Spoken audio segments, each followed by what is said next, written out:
My wife's company's event planner called. Your wife, the manager, asked to remove you from the guest list, but she wants to keep the $70,000 deposit you paid. I smiled and said, actually, cancel the entire event. She hesitated, but sir, you're not the manager. I replied calmly, no, but I own the company. It was one of those mornings that already felt expensive before anything even happened. The sun had that smug, too bright shine that makes you question every adult decision that led you to sitting in a cafe where the Wi-Fi barely worked, but the barista had tattoos that made you afraid to complain. I was halfway through my $7.25 caramel latte, half coffee, half regret, when my phone buzzed across the marble table like a nervous intern. Hi, this is Chloe from Starflare Events. The voice said, all chipper nerves and shaky professionalism. Now, usually, when someone says your name with that much hesitation, you already know the next sentence is about to be stupid. I leaned back, sipped the overpriced liquid candy, and gave a polite, hey there, Chloe, what's up? She cleared her throat like she was about to read the terms and conditions of my own humiliation. Your wife, Mrs. Bennett, the manager, requested that you be removed from the guest list for the company's anniversary gala. But she said you already paid the $70,000 deposit, and they'd like to keep it. For a second, I just blinked, not in shock, more in that quiet, spiritual disbelief you feel when you realize someone's audacity has evolved into a new species. I didn't choke on my coffee. I didn't even flinch. I just smiled, the kind of slow grin that makes people wonder if you're calm or if they should start running. Actually, I said, nice and soft, the way you talk to a puppy that just peed on your rug, cancel the entire event. There was a pause long enough to fit an entire therapy session. But sir, she stammered, you're not the manager. I took another sip. It tasted better now, less like caramel and more like victory. No, I said, but I own the company. The silence that followed could have been bottled and sold as instant regret. You could almost hear her soul buffering. Wait, she gasped, you own Brightline Holdings? Correct, I replied, casually brushing a crumb off my sleeve. The parent company. So, yeah, go ahead and cancel it. Send everyone home. We'll issue refunds where appropriate, which, spoiler alert, will not be appropriate. I could practically hear her jaw dislocate. The poor woman probably had a script for difficult brides, but not for the CEO of the building she was decorating. She mumbled a panicked, why yes, sir. I understand, and hung up so fast I could feel the wind from the digital slam. And just like that, my coffee tasted phenomenal. People always assume that revenge needs fireworks, but honestly, sometimes it's just one phone call during your mid-morning caffeine break. I stared out the cafe window, watching a group of joggers sprint past like they were being chased by their life choices, and thought about how bizarre it was that the woman I married, Haley Bennett, self-appointed queen of everything, had decided to uninvite me from a party I was paying for. To most people, that would sting. To me, it was hilarious. You see, I wasn't just some suit with a bank account. I was the bank account. Brightline Holdings wasn't just a company on paper. It was my baby, my Frankenstein monster built out of spreadsheets and caffeine and an ungodly amount of startup stress.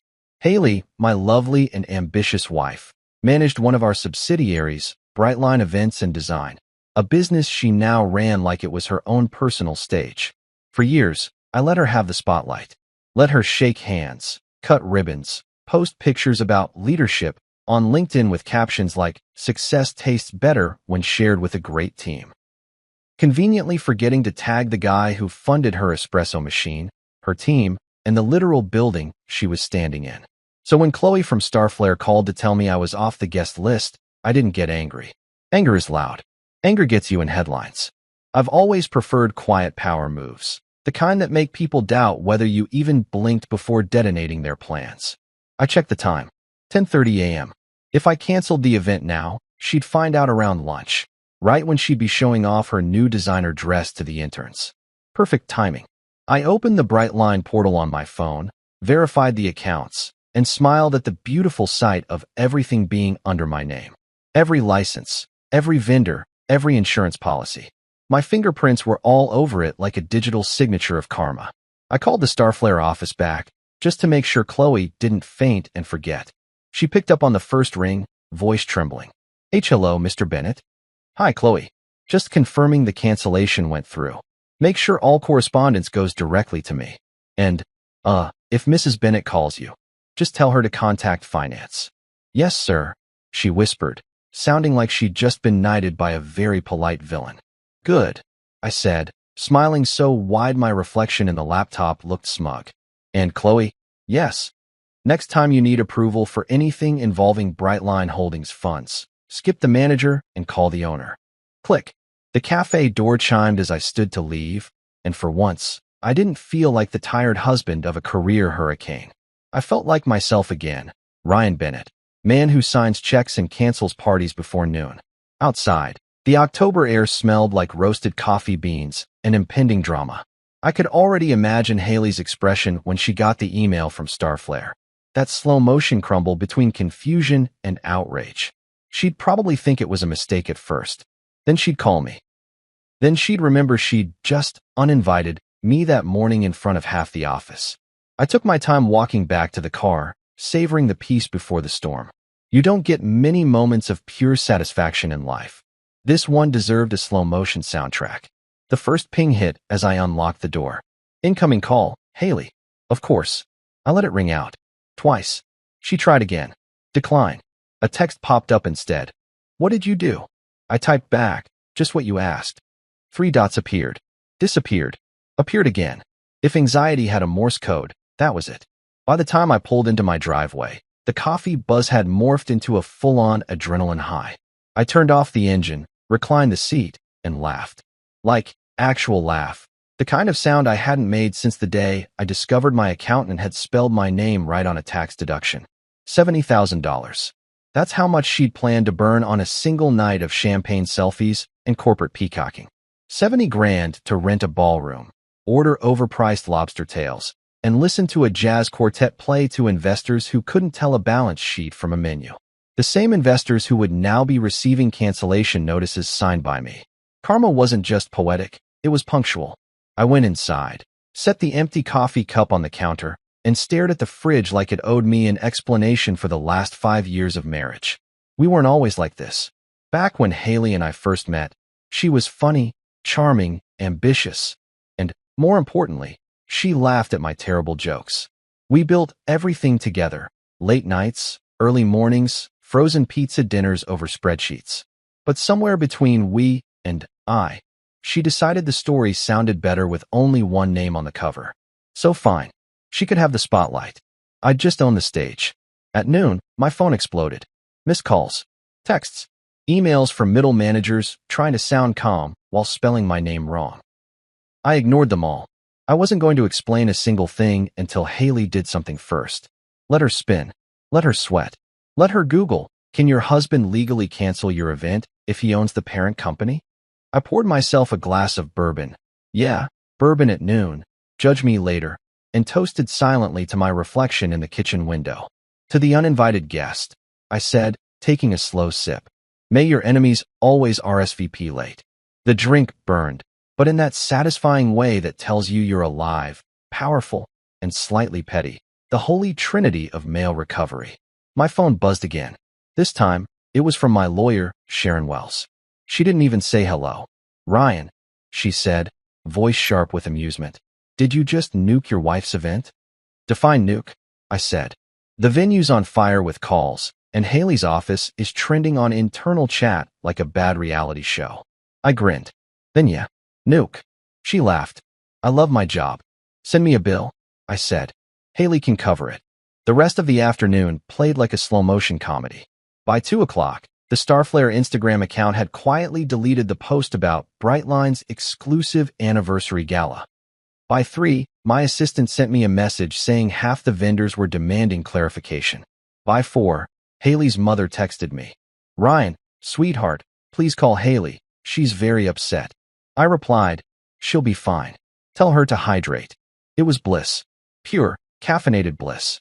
That night, I sat on the porch, bourbon in one hand, laptop in the other, watching the digital carnage unfold.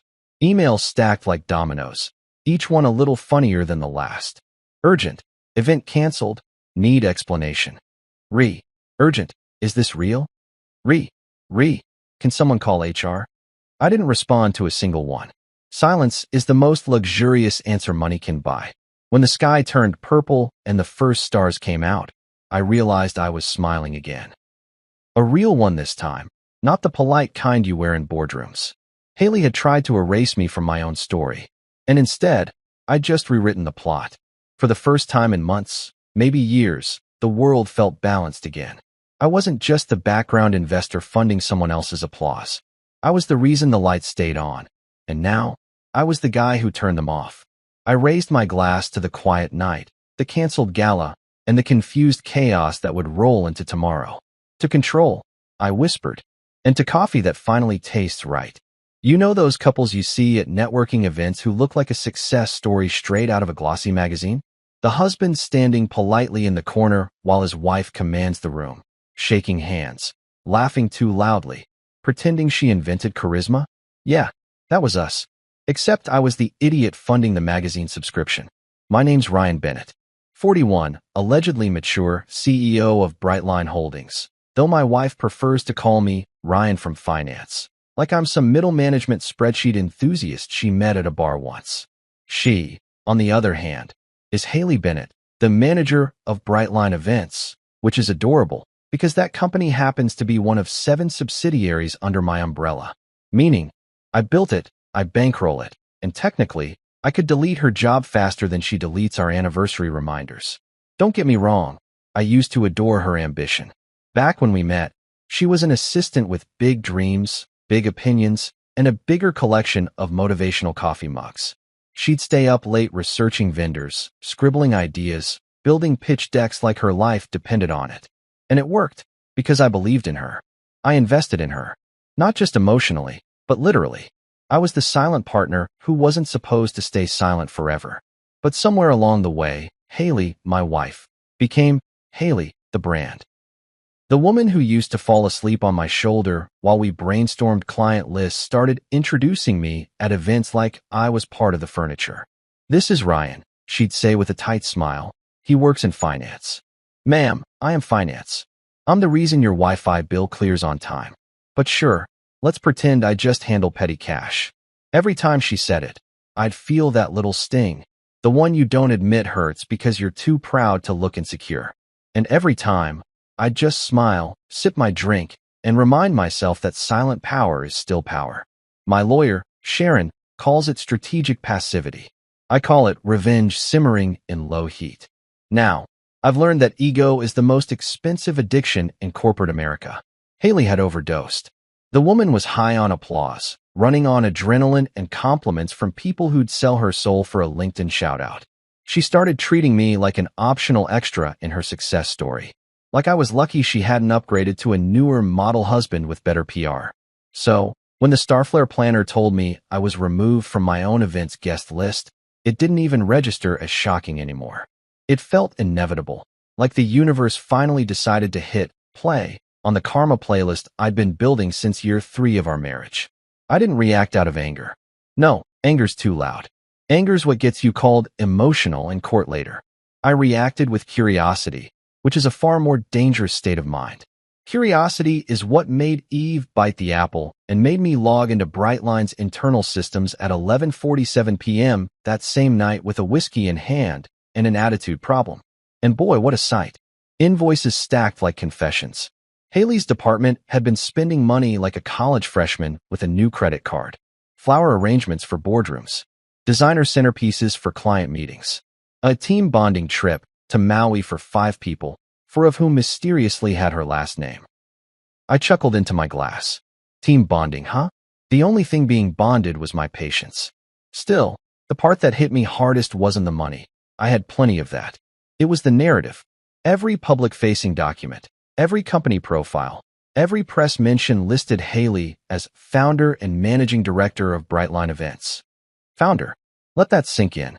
Founder of a company that literally exists inside the corporate structure of my holding firm. It's like your roommate claiming they invented the apartment because they bought a plant. She had rewritten history, our history, and turned me into a footnote. But here's the thing, I don't shout. I don't throw things. I don't slam doors or write long passive-aggressive Facebook posts about toxic dynamics. I plan. Because while Haley was busy curating her image, I was curating evidence. Paper trails, email threads, bank transfers. The kind of quiet ammunition you can use to blow up someone's PR empire without ever raising your voice. I remember sitting in my office that night, watching the cursor blink on the company dashboard and whispering to myself, "You forgot who pays for the lights, sweetheart." The next morning, Haley was already in full CEO cosplay. She waltzed into the kitchen in her pencil skirt and girl boss energy, Bluetooth headset glued to her ear, barking orders at someone like she was running NASA instead of planning corporate brunches. I poured my coffee slowly, deliberately, the way villains do before the third act twist. "Morning," I said. She gave a distracted MHM while typing furiously on her phone. "Big day?" I asked. "Always," she said, not looking up. "Investor calls. The gala team. Press outreach. I might be late tonight." I smiled. "That's okay. You can tell them all I said hi, assuming I'm still on the guest list." She froze. Just for a second. A glitch in the matrix. Then she laughed it off like she hadn't just been caught mid-deletion. "Don't start, Ryan. It's a professional event. Clients only." "Oh, I see," I said. "And I guess being the owner doesn't make me a client." "Ryan, don't make this about you," she said, pulling her blazer on. That line, that cursed, gender-neutral dagger of a sentence that every self-absorbed spouse uses right before things implode. "Don't make this about you." "Honey, it's literally about me." I wanted to say something sharp, but instead, I just nodded, smiled, and thought, "You're right. I'll make it about us, just not the way you think." People like Haley thrive on control. They love crafting perfect optics. So the greatest way to dismantle them isn't by yelling. It's by flipping the lights off while they're still posing for the cameras. When she left for work that morning, I sat back down at my desk, opened my laptop, and started pulling strings. Brightline Holdings wasn't just a name, it was a spider web. Every subsidiary was tied to it by contracts, funding streams, and authorizations, all signed by me. I was the invisible god in the system. Every invoice she'd ever approved, every deposit she'd ever received, every vendor she'd ever bragged about, all of it came from my account. That's when it hit me. I didn't need to confront her. I didn't even need to raise my voice. All I had to do was quietly remind the world who was really in charge. By the time Chloe from Starflare made that now famous call, the chessboard was already set. Haley thought she was playing checkers. Now, I'll be honest, a small part of me missed the old her. The one who used to bring me burnt pancakes on Sunday mornings because she'd read somewhere that breakfast in bed strengthens relationships. The woman who once called me at 3 a.m. just to tell me she'd landed her first big client. But people change. Ambition changes them faster. She started chasing admiration like it was oxygen, and I started watching from the sidelines, wondering when she'd remember to breathe. Sometimes, I'd see her practicing speeches in the mirror, adjusting her hair, perfecting her smile, testing her applause breaks. Once, she caught me watching and said, "You should be proud of me." "I am," I'd said, and I meant it. Back then. Now, I was just done. Done playing the quiet partner in someone else's ego play. So, after the call with Chloe, after the caffeine and the chaos, I realized something crucial. Haley hadn't just removed me from a guest list. She'd freed me from the illusion that we were still a team. And freedom, my friend, is worth more than $70,000. Later that night, I got a text from her. "Haley, please tell me you didn't really cancel it." Me. "Check your email." 2 minutes later, "Haley, are you insane?" I typed back, "Maybe, but I'm rich, so it's cute." I stared at the bubbles as she typed and erased a dozen times. Then nothing. Silence. I poured another drink and said out loud, to no one, "That's what happens when you forget who signs your paycheck, Mrs. Manager." And for the first time in months, I actually slept well. No spreadsheets, no financial projections running through my head, just peace. The kind of peace that comes when you finally take back control of your own story. It's funny, marriage is supposed to be a merger, right? Two entities joining forces to build something stronger. But somewhere along the way, Haley started treating it like a hostile takeover. She tried to own the narrative, the company, the image. And me? I just quietly bought back the stock. People think revenge is about making someone else hurt. It's not. It's about restoring balance. And as I drifted off that night, I knew balance was coming. Fast. She wanted to be the face of Brightline? Fine. But I was about to remind her who held the strings behind the curtain. and I was going to do it with a smile.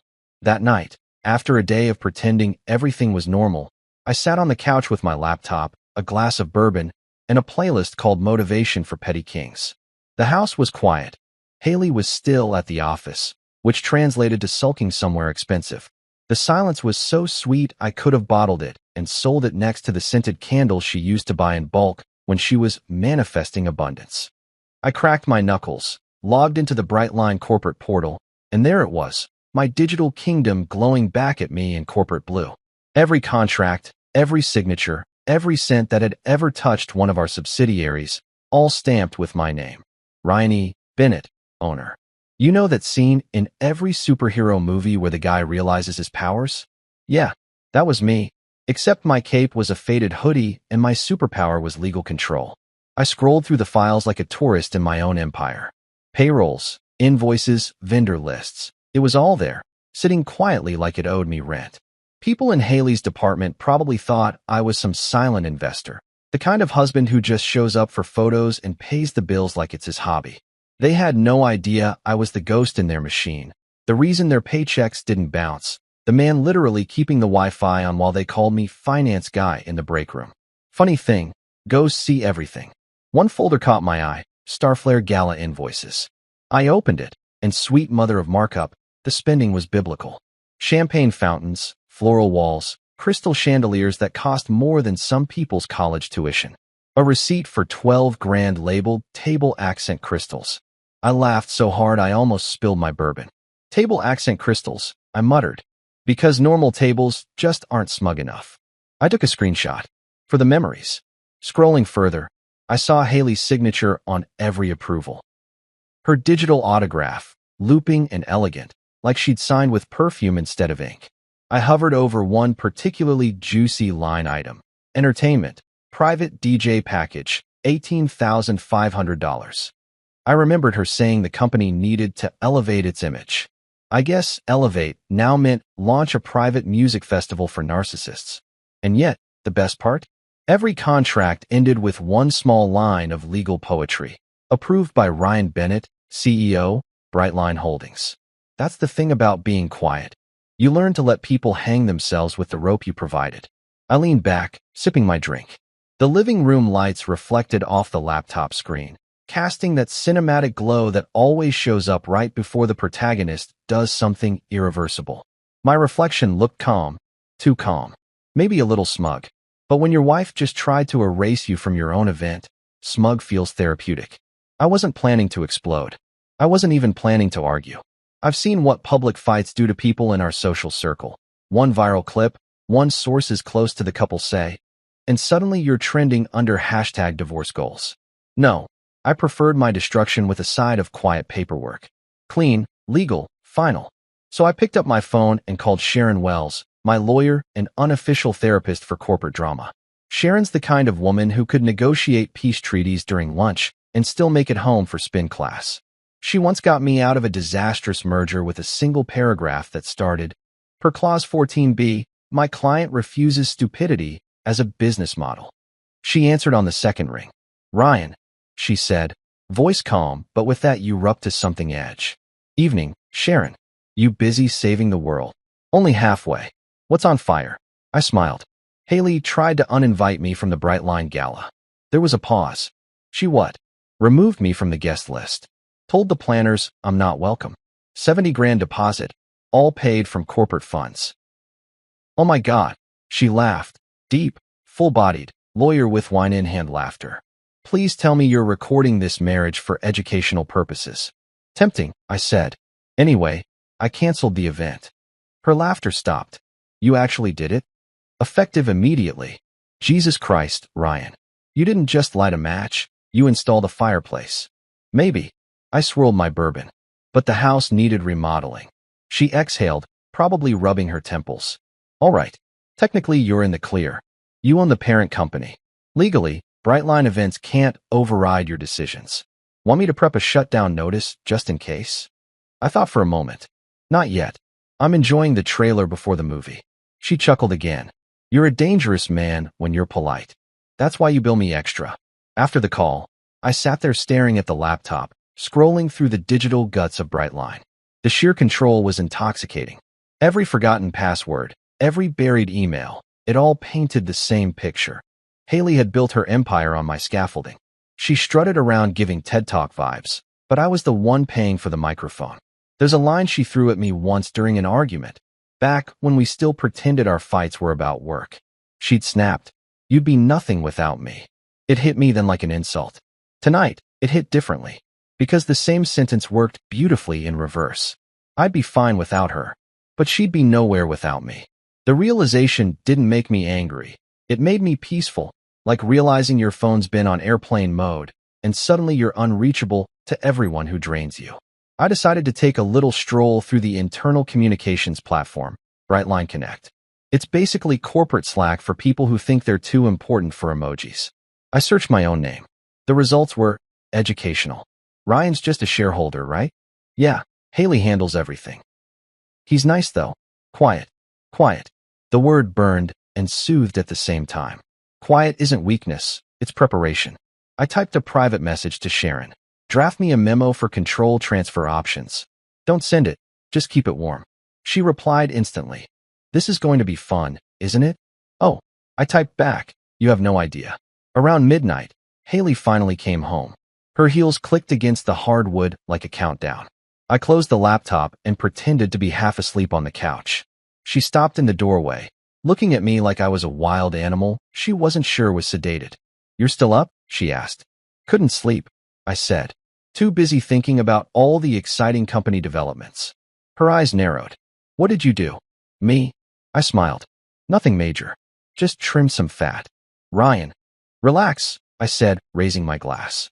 Everything's under control. My control. She scoffed. You're unbelievable. Thank you, I said, sipping. I practice. She glared at me for a full 10 seconds before stomping upstairs, muttering something about petty men and their power trips. If irony had calories, that sentence would have fed a village. When she was gone, I pulled out my phone and reread Sharon's text thread. Just seeing those documents gave me the same satisfaction other men probably get from gym selfies. Proof of power. Proof that I wasn't crazy for feeling sidelined. I opened my notes app and wrote a single line. Phase 1. Reclaim the narrative. I wasn't just taking back the company. I was taking back the story. The version of Ryan Bennett the world thought they knew, the quiet husband, the faceless financier, was about to be replaced with something much less predictable. The next morning, I woke up early. Too early. The kind of early that makes your coffee machine groan like, bro, chill. I showered, dressed, and headed to the office before sunrise. The city was still half asleep, which made it the perfect time to start rearranging the chessboard. When I walked into the Brightline Holdings building, the night security guard blinked in surprise. Mr. Bennett? Didn't expect you in this early. Couldn't sleep, I said again, smiling. Thought I'd check on my kingdom. He laughed politely, probably assuming I was joking. I wasn't.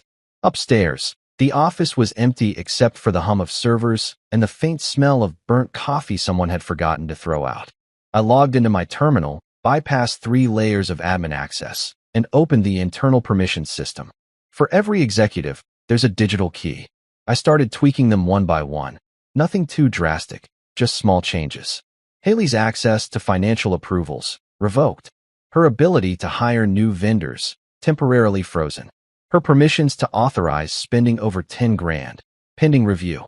I sat back and whispered, welcome to the silent treatment, corporate edition. By the time the first employees trickled in, I was gone, like a ghost, leaving behind a system that still looked perfectly normal until someone tried to open a locked door. On the drive home, the sunrise hit the windshield just right, flooding the car with that golden light directors love in redemption scenes. I wasn't redeemed yet, but damn, I was on my way. I turned on the radio, some motivational podcast about manifesting boundaries. I laughed out loud. Already ahead of you, Karen. When I got home, Haley was in the kitchen, dressed in her power suit, scrolling furiously through her phone. She didn't even look up when she said, Starflare called. They said the event's officially canceled. Investors are freaking out. I said, opening the fridge. You want eggs? Ryan, this isn't funny. I shrugged. You're right. It's hilarious. Her eyes flashed. You're sabotaging me. Correction, I said, pouring orange juice. I'm auditing you. You can't just. Actually, I interrupted. I can. And I did. You forgot one thing, Haley. When you build an empire on someone else's foundation, you don't get to complain when the landlord asks for rent. She stood there, speechless, clutching her phone like it was a weapon that had just jammed. I kissed her on the cheek, grabbed my juice, and walked out before she could recover. Always leave them stunned. That's rule 1 of emotional judo. That afternoon, Sharon called again. So, she said, phase 2. Not yet, I said. Let her stew. She needs to realize how powerless she is before we make it official. She hummed. You know, you could teach a masterclass in revenge. I laughed. Maybe I will. But first, I've got a company to reclaim. As I hung up, I looked out my office window at the skyline. For years, I'd been the man behind the curtain, pulling strings while everyone clapped for the magician in the spotlight. Now the curtain was gone, and the magician was about to learn who paid for the stage lights. They call it the silent treatment. But silence isn't empty, it's loaded. And mine was just getting started. If peace had a sound, it would have been that 5-minute stretch between 6:09 and 6:10 p.m., the quiet before hell realized I'd RSVP'd. At exactly 6:10, the first corporate detonation hit. My phone buzzed once, twice, then started convulsing like it had been possessed by the ghost of bad decisions. Texts, emails, notifications, everything lighting up in perfect chaos.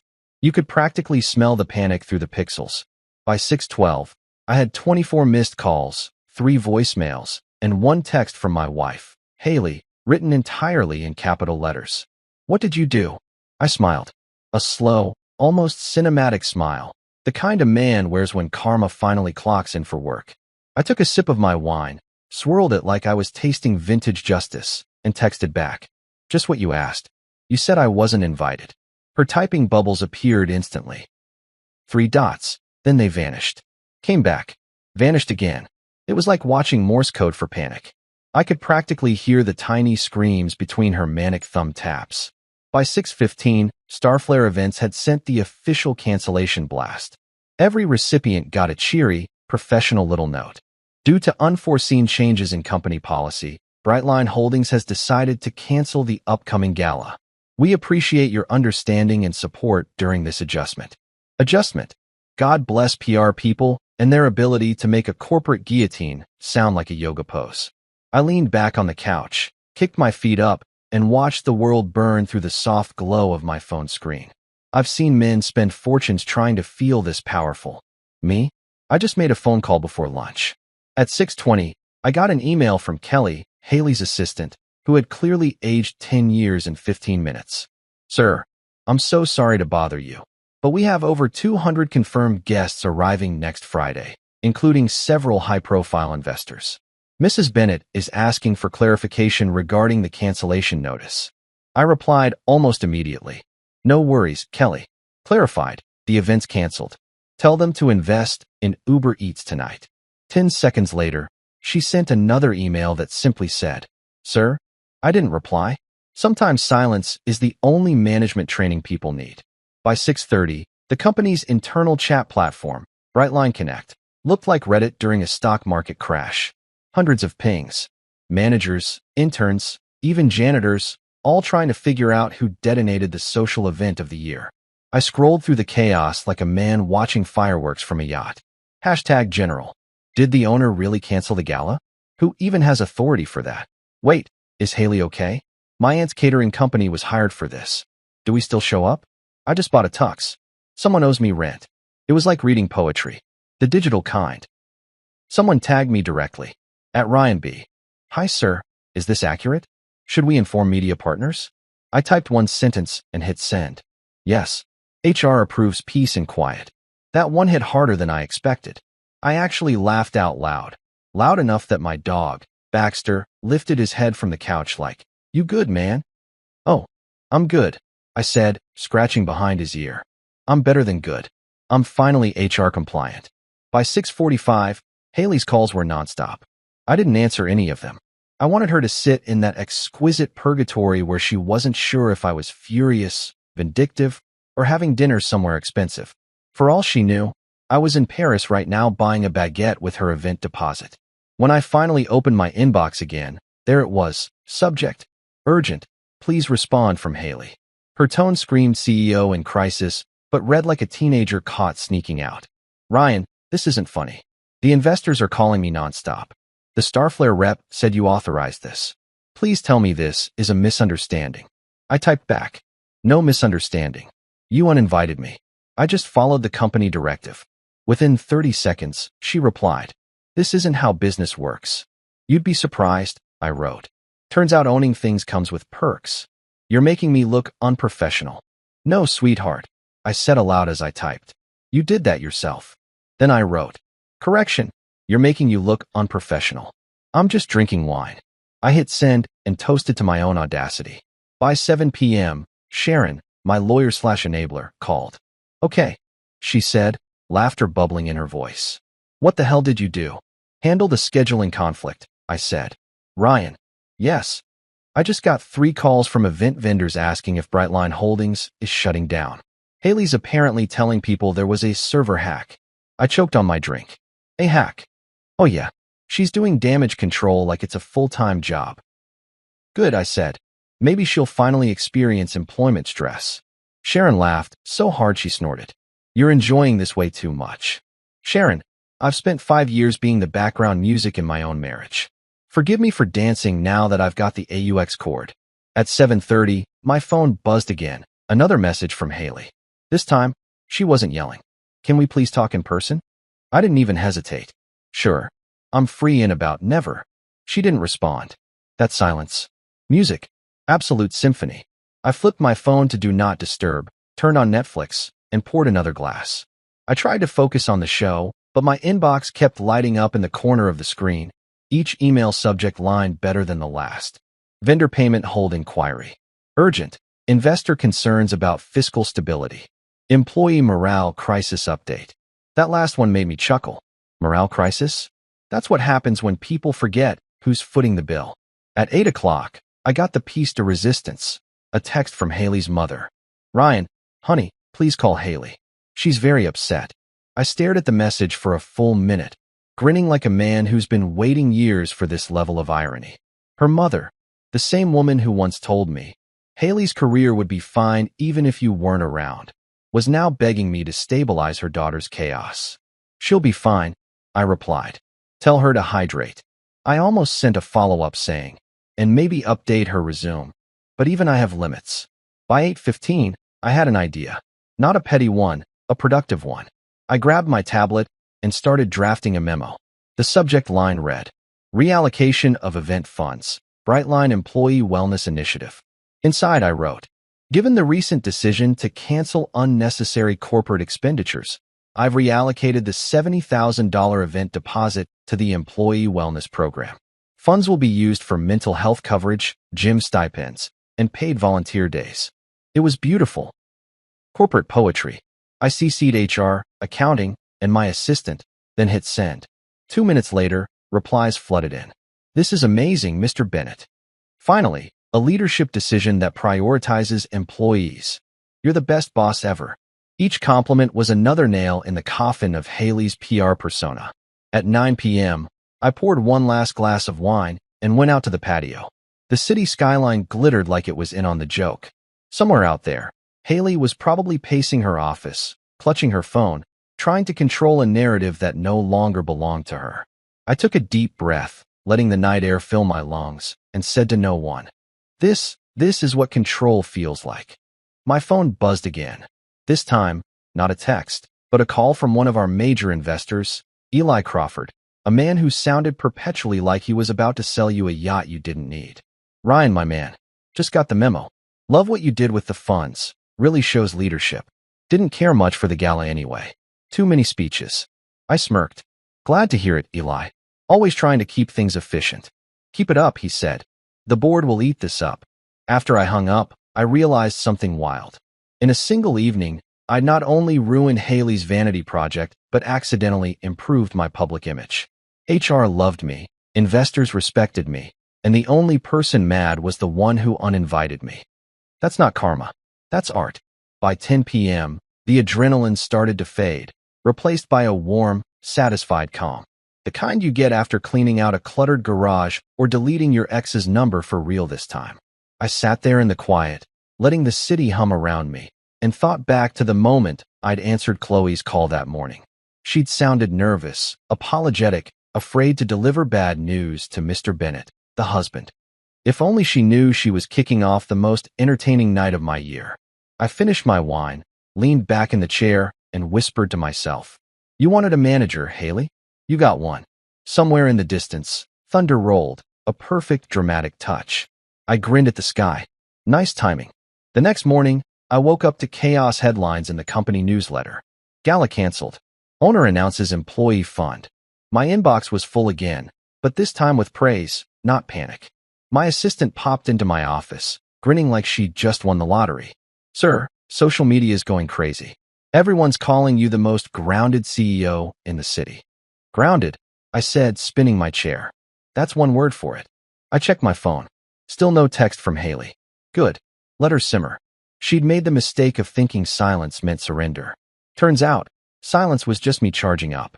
That evening, I poured myself another glass. No longer wine, but bourbon. Strong, smooth, deserved. I raised it toward the window and toasted softly. To peace, patience, and pettiness. Then I added, and to every employee who ever got left off a guest list. Baxter barked once, as if in approval. I smiled. Cheers, buddy. The emails had exploded. The chaos had peaked. And for the first time in years, the world knew exactly who was running the show.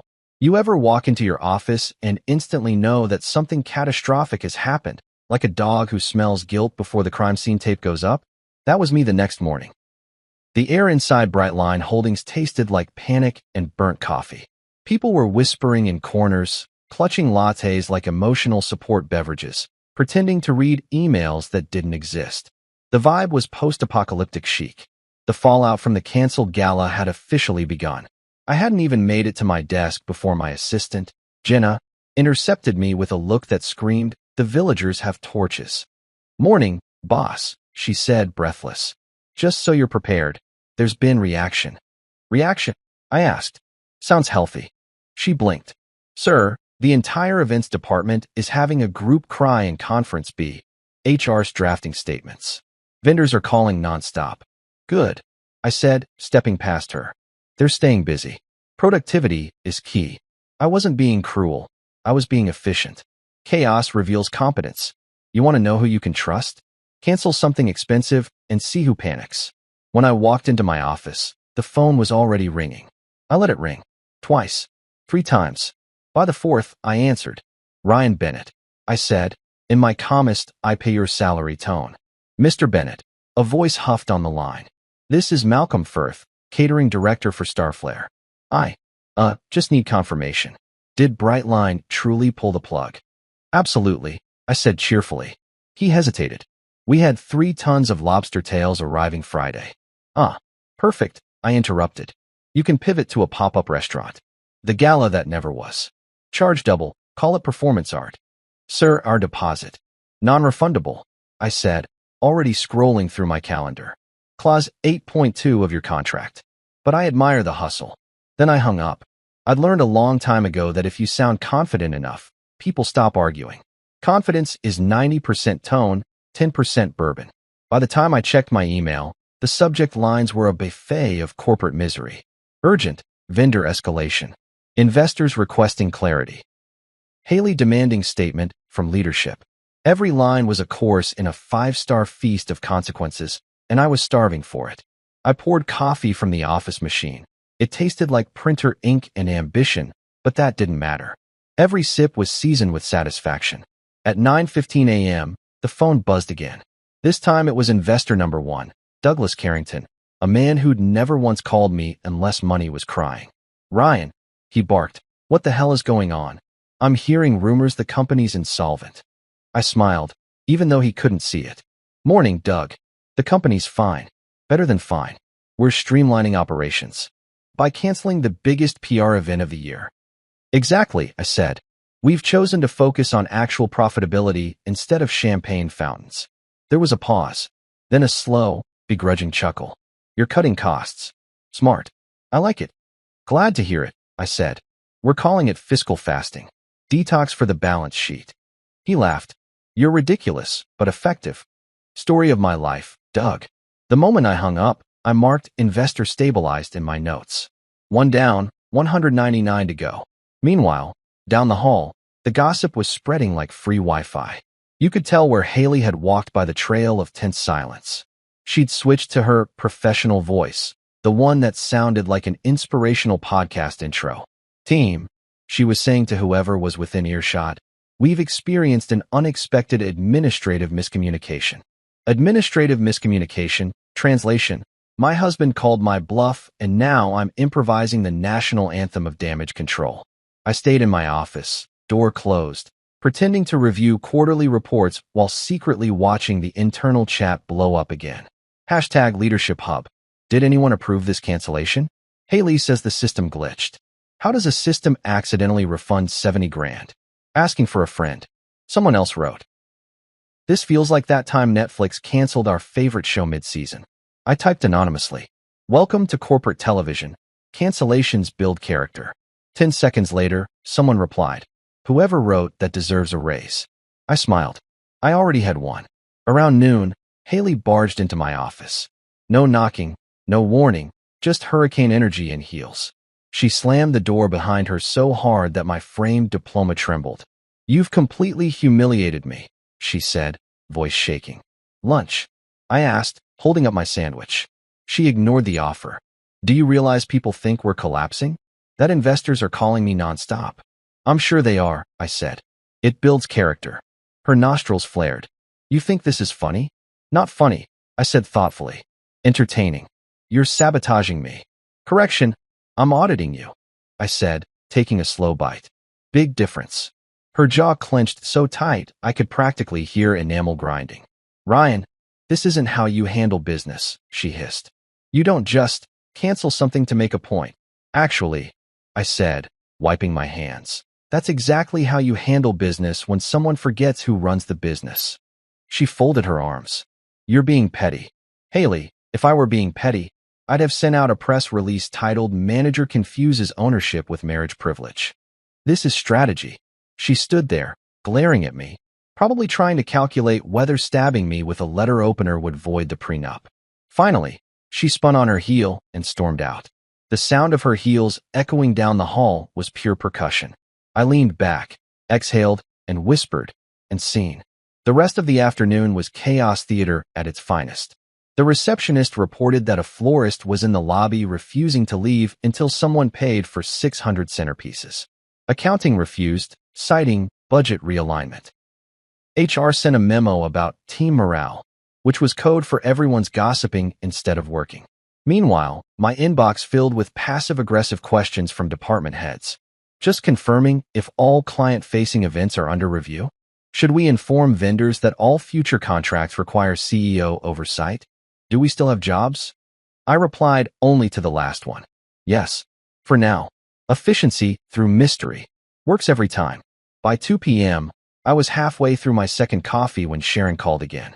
Status update? She asked, sounding way too gleeful. Imagine the stock market during an earthquake, I said. She laughed. So, thriving. Essentially. I assume Haley confronted you? She tried. And I reminded her who owns the building. Sharon whistled. Remind me never to divorce you. Noted, I said. But you'd at least get alimony in good wine. She chuckled. So what's next? Let it marinate, I said. You don't serve revenge right out of the oven. You let it rest so the flavor sets in. You're a poet of pettiness, Ryan. I try. At 3 p.m., Haley's mother called. Ryan, what is happening over there? She demanded. Haley's distraught. People are calling me for statements. I pretended to be shocked. Wow, really? People care what you think. That's new. Don't be sarcastic with me. Then don't call me during work hours, I said sweetly. I'm busy running the company your daughter thinks she founded. There was a gasp, a sputter, then the blessed sound of a hang-up. 5 minutes later, Haley texted, Did you just hang up on my mother? I replied, No. She hung up on accountability. Around 4, the press finally caught wind. An email from a local business journalist slid into my inbox. Mr. Bennett, sources confirm Brightline's gala was canceled unexpectedly. Any comment? I cracked my knuckles and typed. Brightline Holdings continually prioritizes efficiency and employee well-being. Sometimes that means canceling parties and funding purpose. We believe substance outlasts champagne. Boom. PR gold. Within an hour, 3 business blogs had reposted it with headlines like CEO redirects gala funds to employee wellness. The comments section read like a self-help seminar. Finally, a boss who gets it. We stand a responsible king. I sat there, basking in digital applause while Haley's LinkedIn post about grace under pressure got 2 pity likes. One of them from her mother. By 5 p.m., my day had turned into a highlight reel. Investors satisfied. Staff confused but loyal. PR in my favor. My wife silently combusting somewhere in her office. I poured myself a small drink. Office drawer bourbon, the emergency bottle every exec keeps for existential clarity, and toasted quietly to the skyline outside my window. To trimming the fat, I murmured. And serving it cold. My phone buzzed again. This time, a text from Jenna. FYI, Mrs. Bennett just told HR she's considering hosting a separate private gala at her expense.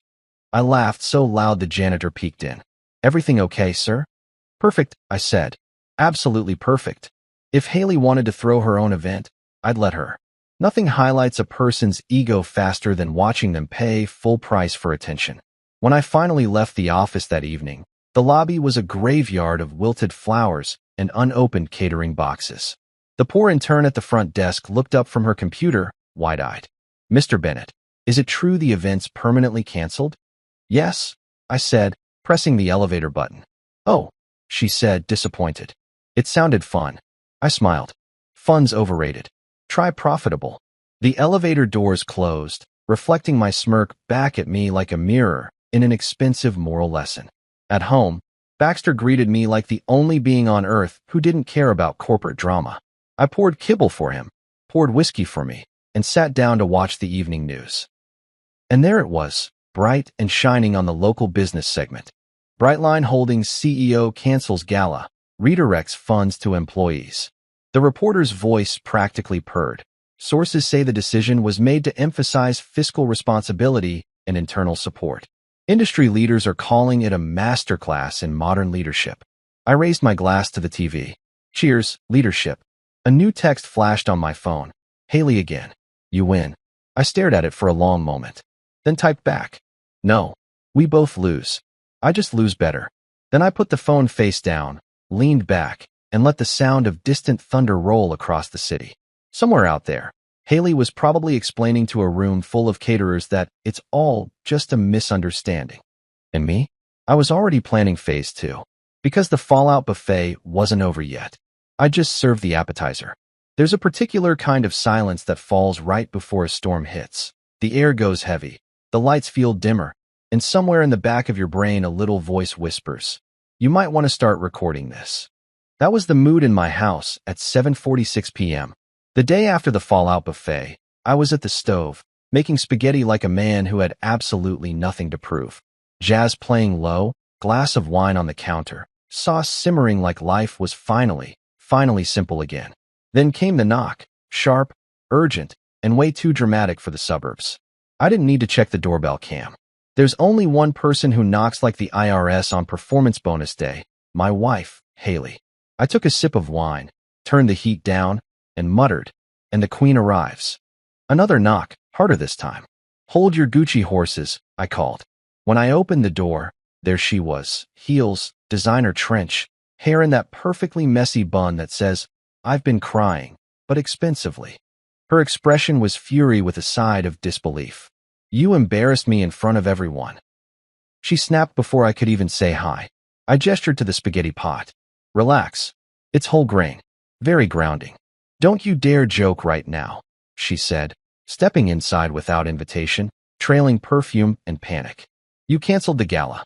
I did, I said, stirring the sauce. And yet the world still spins. Wild, isn't it? She threw her bag onto the counter. Do you have any idea what you've done? Of course, I said, handing her a spoon. Try the sauce. You'll see exactly how competent I am. Ryan, this isn't a game. Agreed, I said. It's more like a group project where one person finally did their part. Her mouth fell open. You think this is funny? I had investors, press, clients, and a husband. I interrupted. Remember him? You took him off the guest list. That was a professional decision. Uh-huh, I said. And this was a professional cancellation. She groaned, pacing like a trial lawyer building an argument out of thin air. You're unbelievable. Thank you. I get that a lot. Do you realize how unprofessional this looks? Do you realize how unprofessional it is to uninvite your boss? Her eyes widened. You are not my boss. I laughed, actually laughed. Oh, sweetheart. I literally sign your paychecks. You know the little digital signature at the bottom? That's not decorative. Her cheeks flushed crimson. You're being petty. No, I said, turning off the stove. Petty is removing your husband from a guest list. I spread my arms like a magician revealing the trick. This is poetry. She scoffed. You just humiliated me in front of everyone we know. Correction, I said, setting 2 plates on the counter. You humiliated yourself. I just hit reply all. She glared at me for a full 10 seconds, then finally dropped into a chair like her legs had given up. You don't get it, do you? She said softly. Oh, I get it, I said, handing her a fork. You wanted the spotlight. You just forgot who pays the electric bill. She didn't eat, just stared at the steaming noodles like they held answers. Do you really hate me that much? That one hit harder than I expected. I leaned against the counter, folded my arms, and took a slow breath. I don't hate you, Haley, I said quietly. I just stopped letting you narrate my life. She blinked, caught off guard. That's dramatic. Maybe, I said. But you turned our marriage into a press release. You're the headline, I'm the fine print. That's not fair. Neither was being introduced to clients as the guy who handles numbers. Her voice cracked. I was proud of you. Really? Because it sounded a lot like, here's my husband, the background character. She looked down, twisting the napkin in her hands. You've changed. I smiled. No, I just finally stopped apologizing for existing. The silence stretched long enough for the spaghetti to start sticking together. Finally, she sighed. I know I went too far. I shouldn't have taken you off the guest list. Good, I said. Acknowledgement is step 1. But, she continued, you could have talked to me instead of detonating my career. Haley, I said, leaning forward, talking to you doesn't work. Talking to you is like emailing customer service. You get an automated response 3 days later that says, we value your feedback. She almost smiled, almost. You think you're clever. I don't think, I said. I know. It's what keeps the lights on. Her expression hardened again. You've made me a laughingstock. I shrugged. If people are laughing, at least they're paying attention. Do you even care about our reputation? Which one? The corporate one or the marriage one? Because I'd argue one was already tanking. She slammed her fork down. You are impossible. And yet, somehow, I'm still CEO, I said, sipping my wine. She stood up, pacing again. So what's your endgame, Ryan? You want me to quit? You want to ruin me? I looked at her calmly. No, I want you to remember who helped build your castle before you started locking the gates. Her eyes softened just a fraction. I was just trying to prove myself. To who? I asked. Me? The investors? Your mother? She didn't answer. That's the problem, I said. You're always performing. Every dinner, every meeting, every gala, you're on stage. Meanwhile, I'm the guy sweeping up confetti afterward. She looked up. So what now? Now, I said. We eat. Then we act like adults. Adults? She repeated. Yeah, you remember those? The ones who use communication instead of PR statements. She laughed despite herself. You're such an ass. I've been called worse, I said, serving her plate. But you should eat. Spite burns calories. She gave a reluctant half-smile, took a bite, then sighed. Damn it. It's actually good. Thank you, I said. Revenge pairs beautifully with marinara. For a few blessed minutes, we ate in silence. The tension didn't disappear, but it cooled, like 2 boxers realizing the bell had rung. Then, right as I started to think we might actually have a normal human evening, she said it. I think people are starting to question your judgment. I set my fork down. Whose people? Mine, she said carefully. Clients, vendors. They're wondering what's going on between us. Between us. I echoed. They should worry about what's going on between their invoices and my approval stamp. She rolled her eyes. Ryan. No, really, I said. They should be thrilled. The company's saving money, morale's up, and the press loves me. What's the problem? The problem, she snapped, is that they think I've lost control. I smiled. You did. She froze. Not because I took it, I continued, but because you handed it over the moment you started believing your own press. Her mouth opened, then closed. No words came out. That was new. Eventually, she gathered her things, muttering something about needing air. I walked her to the door, not out of chivalry, but because I didn't trust her not to steal the good cutlery. She paused on the porch, turning back. You think you've won, don't you? I smiled faintly. Haley, I didn't know we were keeping score. But if we are, I'm definitely ahead. Her eyes narrowed. This isn't over. Of course not, I said. Nothing worthwhile ever is. Then she stormed off, heels clicking down the walkway like punctuation marks on a very dramatic paragraph. I shut the door behind her, leaned against it, and exhaled. The quiet that followed was intoxicating, like stepping out of a meeting that could have been an email. I went back to the kitchen, poured the rest of the wine, and turned off the lights. The city outside glowed through the window, soft and indifferent. Somewhere out there, Haley was probably rewriting the story again, trying to make herself the heroine. Let her. Heroes need villains. I was fine being the misunderstood executive with good lighting. I sat at the table, forked up one last bite of spaghetti, and said to Baxter, who had wandered in, You know, buddy, marriage is like a merger. Everyone's excited until someone audits the books. He wagged his tail. Best audience I'd had all week. Around midnight, I got a text from Sharon. Heard she showed up. How's the fallout? I typed back. She yelled. I cooked. I won. You're impossible. That's my brand. Then I set the phone face down and finally let myself laugh. Not the bitter kind, but the genuine, belly-deep laugh of a man who knows he just survived round one and still has most of his dignity intact. Before bed, I checked my email one last time. Among the flood of updates and investor thank yous, one new message stood out. Subject, regarding internal leadership dynamics. It was from HR, politely asking if I'd like to schedule a restorative mediation session with Mrs. Bennett. I stared at it, chuckled, and typed back. Decline. Please reallocate the time to wellness training. I'm feeling great. Then I shut the laptop, turned off the lights, and climbed into bed, the sheets cool and clean and gloriously empty. Some people would call what I did cruel. Others would call it justice. Me? I called it balance. Because after years of being muted in my own marriage, I'd finally found my volume knob. And damn, did it sound good. There's a rare kind of silence that follows total destruction. The quiet hum of a man who has nothing left to lose and just enough coffee to feel smug about it. That was me 2 days after Haley's meltdown at my door. I'd blocked her calls, muted her mother, and set my ringtone to something soothing, rain sounds, because nothing says inner peace like the digital version of Seattle. My phone sat face down on the desk while I leaned back in my chair, enjoying the smell of freshly printed contracts and freedom. The world, shockingly, hadn't ended. Investors were happy, employees were motivated, and the HR department had started referring to me as Zen Daddy behind my back. I didn't mind. I'd earned that title. I spent the morning at the golf course with Sharon, my lawyer-turned-wingwoman, who had a swing that could humble professional athletes and a mouth that could make them blush. She adjusted her visor, lined up a shot, and said, You know, you could fire your wife legally.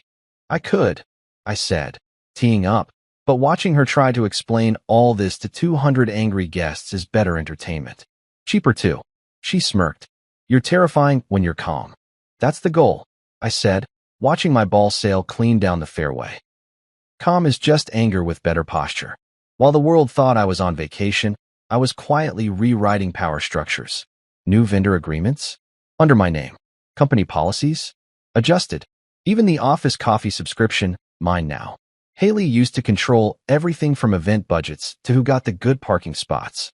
Not anymore. Every single decision now came through me. It was glorious. Meanwhile, Brightline's internal chat was chaos theater. Someone had leaked the rumor that I'd canceled the gala out of marital spite, and the gossip train was running express. Messages flew by like stock tickers. Did he really do it to teach her a lesson? No way, he's too chill for that. My cousin works in HR. She says he meditates before firing people. I couldn't resist. Under an anonymous username, I typed. He doesn't meditate. He hydrates. The thread exploded. I sat back, sipping my water bottle like a monk who'd just won an argument with God. Then, right around noon, I caught a glimpse of Haley on the office security feed. She was in her department, flailing her arms like a PowerPoint on fire, trying to convince her staff that everything was under control. It wasn't. For a split second, I almost felt bad. Then I remembered the words, Ryan, the guy who works in finance. And the sympathy evaporated faster than my patience. I closed the feed, smiled, and whispered, let her perform. I wrote the script. And just like that, calm had never felt more like revenge with a manicure.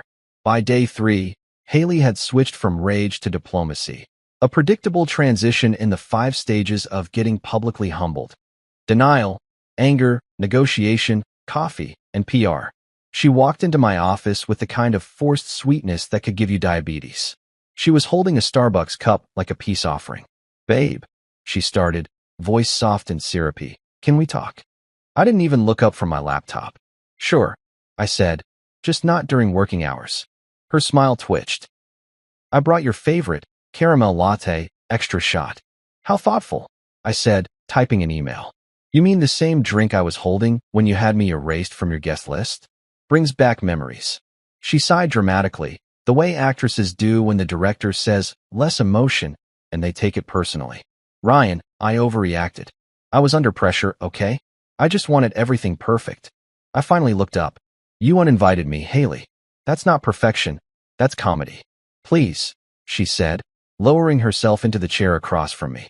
Let's just put this behind us. You can come to the event. Which event? I asked. The one I canceled? She blinked. We can reschedule. Rebrand. Make it even better. The relaunch of Brightline. Oh, catchy, I said, nodding. But next time, I'll handle the guest list. Wouldn't want to get ghosted again. Her expression cracked. Is this revenge? No, I said, leaning back. It's a performance review. Her jaw tightened. You're impossible. And you're consistent, I said. But I'll give you credit. You're persistent. Like a bad ad that keeps showing up after you already bought the product. She didn't laugh. The investors are nervous, Ryan. They think we're fighting. Oh, we're not fighting, I said. Fighting requires equal footing. You're explaining. I'm listening. Her lips trembled. You don't have to do this. Do what? I asked. Drink my coffee? Run my company? Exist? She rolled her eyes and stood. You'll regret this. I smiled, sipping the latte she'd brought. Maybe, but it'll be after lunch. She left without another word, her heels clicking down the hall like punctuation marks on a failed press release. When she was gone, I checked my inbox. HR had just confirmed the transfer. The $70,000 gala deposit was officially redirected to the Employee Wellness Fund. I grinned. Perfect, not because I'd want to fight, but because she'd finally realized she wasn't the audience anymore. She'd built her image on applause, and I'd taken away the stage. The apology tour was canceled too. A week later, I decided to throw my own event. Same date, same venue, same caterer. Only difference? The guest list didn't include a single person who called me Ryan from finance. I called it the real backbone of Brightline. The theme? Gratitude, with a side of irony. When I walked into the ballroom that night, the air didn't smell like ego and expensive perfume. It smelled like barbecue sliders, cheap champagne, and actual joy. The janitors were laughing at the dessert table, the drivers were doing selfies near the stage, and the IT guy, who I swear has never smiled before, was dancing like rent just got paid. I grabbed the mic, clinked my glass, and said, to those who never made the guest list but kept the lights on, tonight, you're VIP. The room erupted. Applause, laughter, relief. No pretense, no networking, just people being people. The irony wasn't lost on me. Haley had spent months planning a party meant to impress the investors. I threw one in a week and got more heart, laughter, and loyalty in 2 hours than she's earned in 5 years. Halfway through the night, the company accountant, Walter, 60, nervous energy, permanently looks like he misplaced his keys, pulled me aside. Sir, he whispered, you know your wife's watching this live stream, right? I smiled. Perfect. Tell her we saved her a plate. It's humble pie.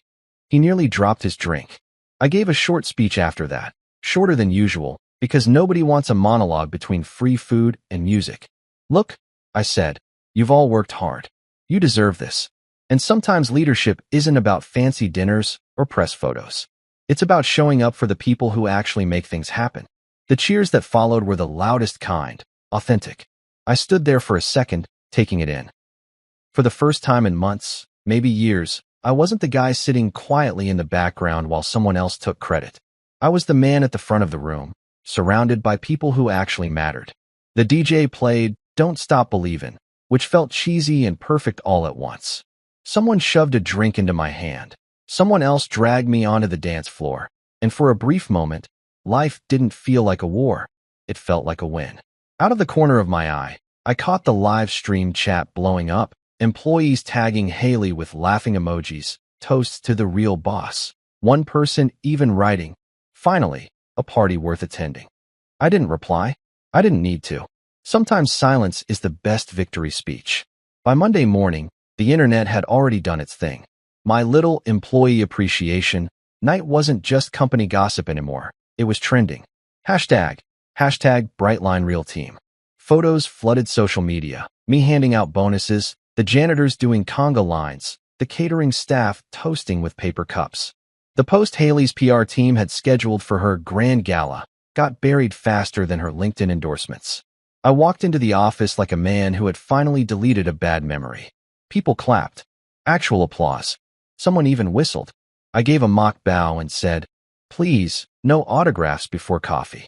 By 10 a.m., my assistant walked in holding a printed stack of news articles.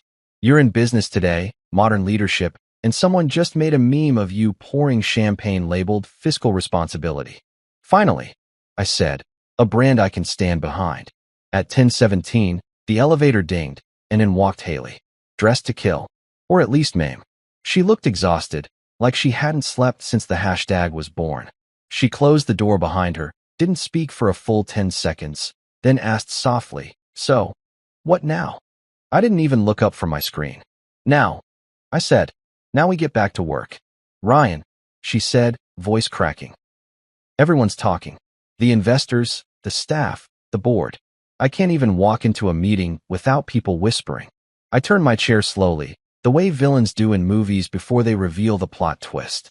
"Then maybe," I said, "it's time to stop walking into meetings." She frowned. "What does that mean?" I slid a folder across the desk. "Your resignation letter. I'd like it by Friday." Her eyes went wide. "You're firing me?"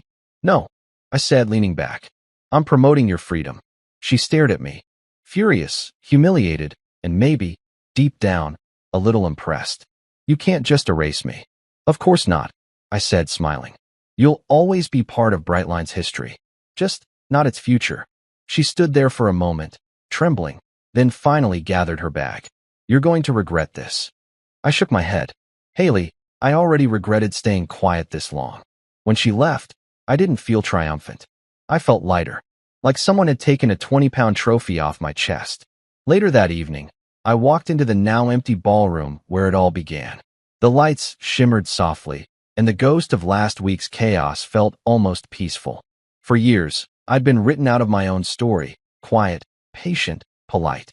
But now, I was rewriting it, one clause, one contract, one decision at a time. I raised a glass to no one in particular and said softly, "To the man who was removed from the guest list and decided to own the party instead." And damn, that toast never tasted better. My wife staged a breakup to entertain her rich friends at a party, while her friends were watching. I didn't argue. I said, "Done. Enjoy your freedom." Their laughter died instantly. So there I was, standing in our overpriced downtown loft on a Friday night, holding a box of imported wine glasses that probably cost more than my college textbooks, wondering how the hell my life had turned into an unpaid internship for my wife's social climbing career. Camilla was buzzing around like a caffeinated hummingbird in Louboutins, barking orders at me like I was some kind of party planning pack mule. "Daniel, those chairs go by the window, not the wall. Are you even listening to me?" "Yeah, babe, I'm listening." I'm also contemplating whether jumping out said window would be less painful than enduring another one of Tiffany's birthday extravaganzas. But sure, let's focus on chair placement. For those of you keeping score at home, this wasn't just any birthday party. Oh no, this was Tiffany's 30th birthday bash, and in Camilla's world, that meant it had to be more extra than a Kardashian wedding. We're talking champagne towers, a cheese board that could feed a small European country, and a guest list full of people who wore their net worth like a personality trait.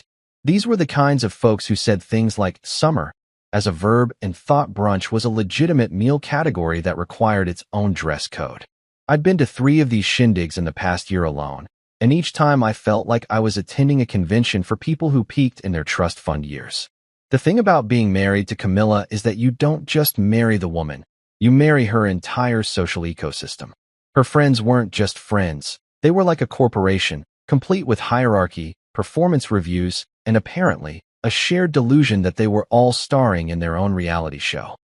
Tiffany was the CEO of this little operation, a trust fund baby who'd never worked a real job, but somehow always had opinions about hustling and grinding. Brooke was the CFO, managing everyone's drama like it was a diversified portfolio. And Chantel?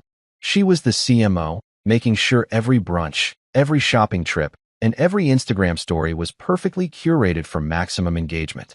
As for me, I was basically the janitor, there to clean up messes, move furniture, and stay out of the way when the real players were talking business.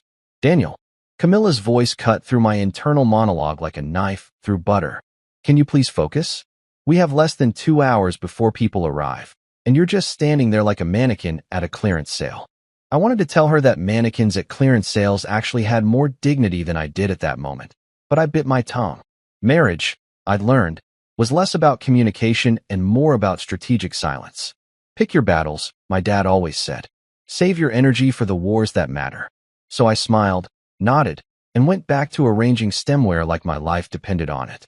About 45 minutes into this decorating hell, Camilla appeared in front of me with that look on her face. You know the one. The look that says, I'm about to critique you, but I'm going to frame it as helpful advice so you can't get mad. She circled me like a shark evaluating its next meal, her perfectly manicured fingers reaching out to adjust my collar. Honey, she said in that sugar-sweet voice that made my teeth hurt. Maybe you should change your shirt. That one is a little casual. This was the 5th time she'd commented on my outfit. The 5th time. I was wearing a button-down shirt and slacks. We were setting up for a party, not attending a state dinner. But in Camilla's world, appearances weren't just important, they were currency. And apparently, I was running a deficit. What's wrong with this shirt? I asked, genuinely curious about what fashion crime I'd committed this time.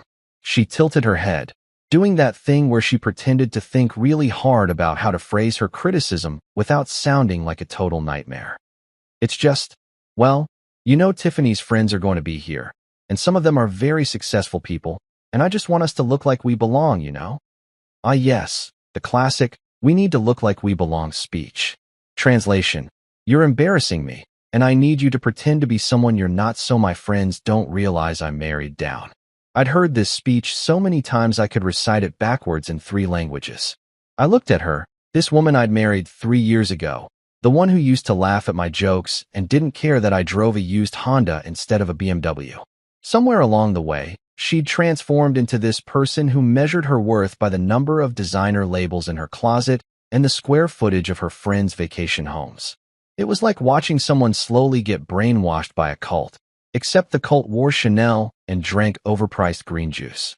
Don't worry, honey, I said, flashing her my best customer service smile. I left my circus act at home. She laughed, but it was that polite laugh people do when they're not sure if you're joking or being passive-aggressive. Spoiler alert, it was definitely the latter. The irony of the whole situation wasn't lost on me. Here I was, being told not to embarrass her, when I was the one with an actual job that required showing up before noon. I worked in project management for a tech company, nothing glamorous, but it paid the bills and didn't require me to post motivational quotes on LinkedIn every 5 minutes.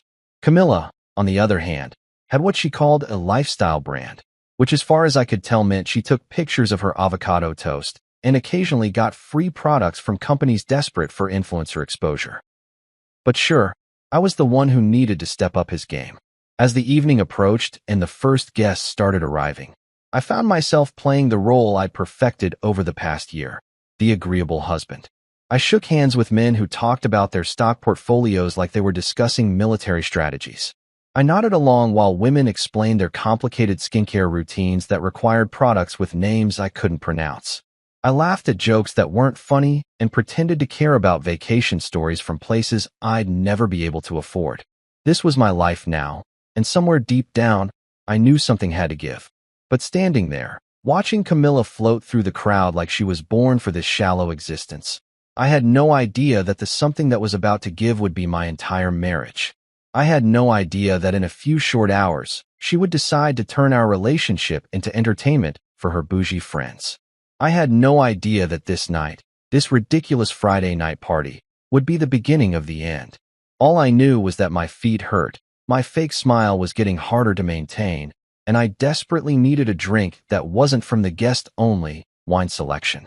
Little did I know, Camilla was about to perform her own circus act, and I had a front row seat to the greatest show of disrespect I'd ever witnessed. But hey, at least my shirt looked good. You know that moment when you accidentally stumble into information that fundamentally changes your entire perception of reality? Yeah, I was about to have one of those. I'd been tasked with bringing extra wine glasses from the storage closet to the kitchen, because apparently, Tiffany's 30 guests each needed approximately 4 different glass types for their various alcoholic preferences. God forbid someone had to drink Pinot Grigio from the same glass they used for Sauvignon Blanc. The horror. The absolute travesty. Someone call the Geneva Convention. I was walking down the hallway, arms full of stemware that cost more than my car payment, when I heard it. Laughter. Not just any laughter, but that specific brand of girlish giggling that women do when they're being absolutely diabolical and think no one's listening. It was coming from the guest room, the one we'd converted into what Camilla called her glam room, which was really just a glorified closet with good lighting and enough makeup to paint a small army. The door was cracked open just enough for sound to escape, and like an idiot, I stopped walking. I should have kept going. I should have minded my own business. But curiosity, as they say, is a total bastard. Okay, so everyone knows the plan, right? That was Camilla's voice, pitched higher than usual with excitement. She sounded like a sorority girl planning rush week, which, knowing her friends, wasn't too far off from their actual mental age. I stood there, frozen like a deer in headlights, holding these stupid glasses and trying to process what the hell I was hearing.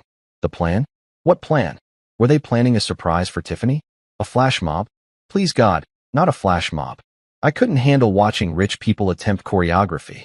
Oh my God, yes. Brooke squealed, and I could practically hear her clapping her hands together like a trained seal. This is going to be absolutely iconic. Like, people are going to talk about this for months. Brooke had a tendency to describe everything as iconic, from her morning smoothies to the way her dog sat. The word had lost all meaning in her vocabulary, but she wielded it with the confidence of someone who'd never been told no in her entire life. She was the type of person who thought being rich was a personality trait, and that having an opinion on Rose qualified as being cultured. Then came Chantel's voice, smooth and calculating like a lawyer closing a deal. So let me get this straight. You're going to wait until everyone's watching, drop the bomb, and then we all act shocked and supportive. There was a pause, and I could hear the rustle of fabric, probably someone adjusting their designer outfit in the mirror. And Daniel has absolutely no idea? My blood pressure spiked so fast I almost dropped the glasses. Daniel has no idea about what? Why was my name being used in a sentence that involved bombs and acting? This was starting to sound less like party planning and more like a goddamn heist movie. Not a clue, Camilla said, and I could hear the smile in her voice. That particular smile that she used when she was being clever, or at least when she thought she was being clever. He's been so busy playing servant all night, he hasn't noticed anything. It's actually kind of perfect. The way she said servant made my stomach turn. Not even trying to hide the contempt. Not even bothering to pretend I was her partner in this circus. Just straight up admitting that she saw me as the help. Cool, cool, cool. Nothing says healthy marriage like dehumanizing your spouse to your friends for entertainment purposes. Tiffany's voice chimed in, breathy and excited like she'd just discovered a new brunch spot. Okay, but what exactly are you going to say? We need to make sure the delivery is perfect. Like, award-worthy. Award-worthy? What in the actual hell was happening? Were they workshopping dialogue? Was my marriage turning into community theater? I pressed closer to the wall, careful not to make a sound, my heart pounding so loud I was convinced they could hear it through the door. So I'm thinking, Camilla began, and I could tell she was doing that thing where she paced while talking, her heels clicking against the hardwood floor. I'll wait until the music gets lowered for the cake, right? Everyone will already be paying attention. Then I'll turn to Daniel and say something like, we need to talk. Really serious, you know? And then I'll say, I've been thinking, and I don't think this marriage is working anymore. The silence that followed felt like it lasted an hour, but it was probably only a few seconds. My brain was trying to process the words I'd just heard, while simultaneously trying to convince me I'd misheard. Maybe she said this marriage is really working, and I just had selective hearing? Maybe I was having a stroke? Maybe this was all a nightmare, and I'd wake up, and everything would be fine? Oh my God! Brooke gasped, breaking the silence. That's brutal. I love it. Of course she loved it. Brooke loved anything that involved drama that wasn't happening to her. She was the kind of person who watched reality TV and genuinely believed she'd handle situations better than the people on screen, never mind that her biggest life challenge had been choosing between 2 yacht clubs for her membership. And that's when we all jump in, right? Chantel asked, always the strategist. We act all supportive, tell her she deserves better, really play it up. I could hear the excitement building in her voice, like they were planning a surprise party instead of orchestrating the public humiliation of another human being. My human being. The guy who'd spent the last 3 hours setting up their stupid party and listening to their stupid conversations about their stupid lives. Exactly, Camilla practically shouted, then lowered her voice, probably remembering that sound travels in expensive lofts. When I say, this marriage isn't working, you all need to laugh a little, like you're uncomfortable, but also kind of saw it coming. And then say stuff like, you deserve so much better, and we've been worried about you. Really sell it, you know? She was literally directing them. This was a production. My marriage was being turned into a theatrical performance for the amusement of people who thought empathy was a type of imported cheese. What do you think he'll do? Tiffany asked, and there was genuine curiosity in her voice, like she was asking about a science experiment. Will he cry? Beg? Oh God, what if he makes a scene? The way she said, makes a scene, dripped with anticipation. She wanted me to make a scene. They all did. This wasn't just about humiliating me. It was about creating a moment they could rehash at brunch for the next 6 months.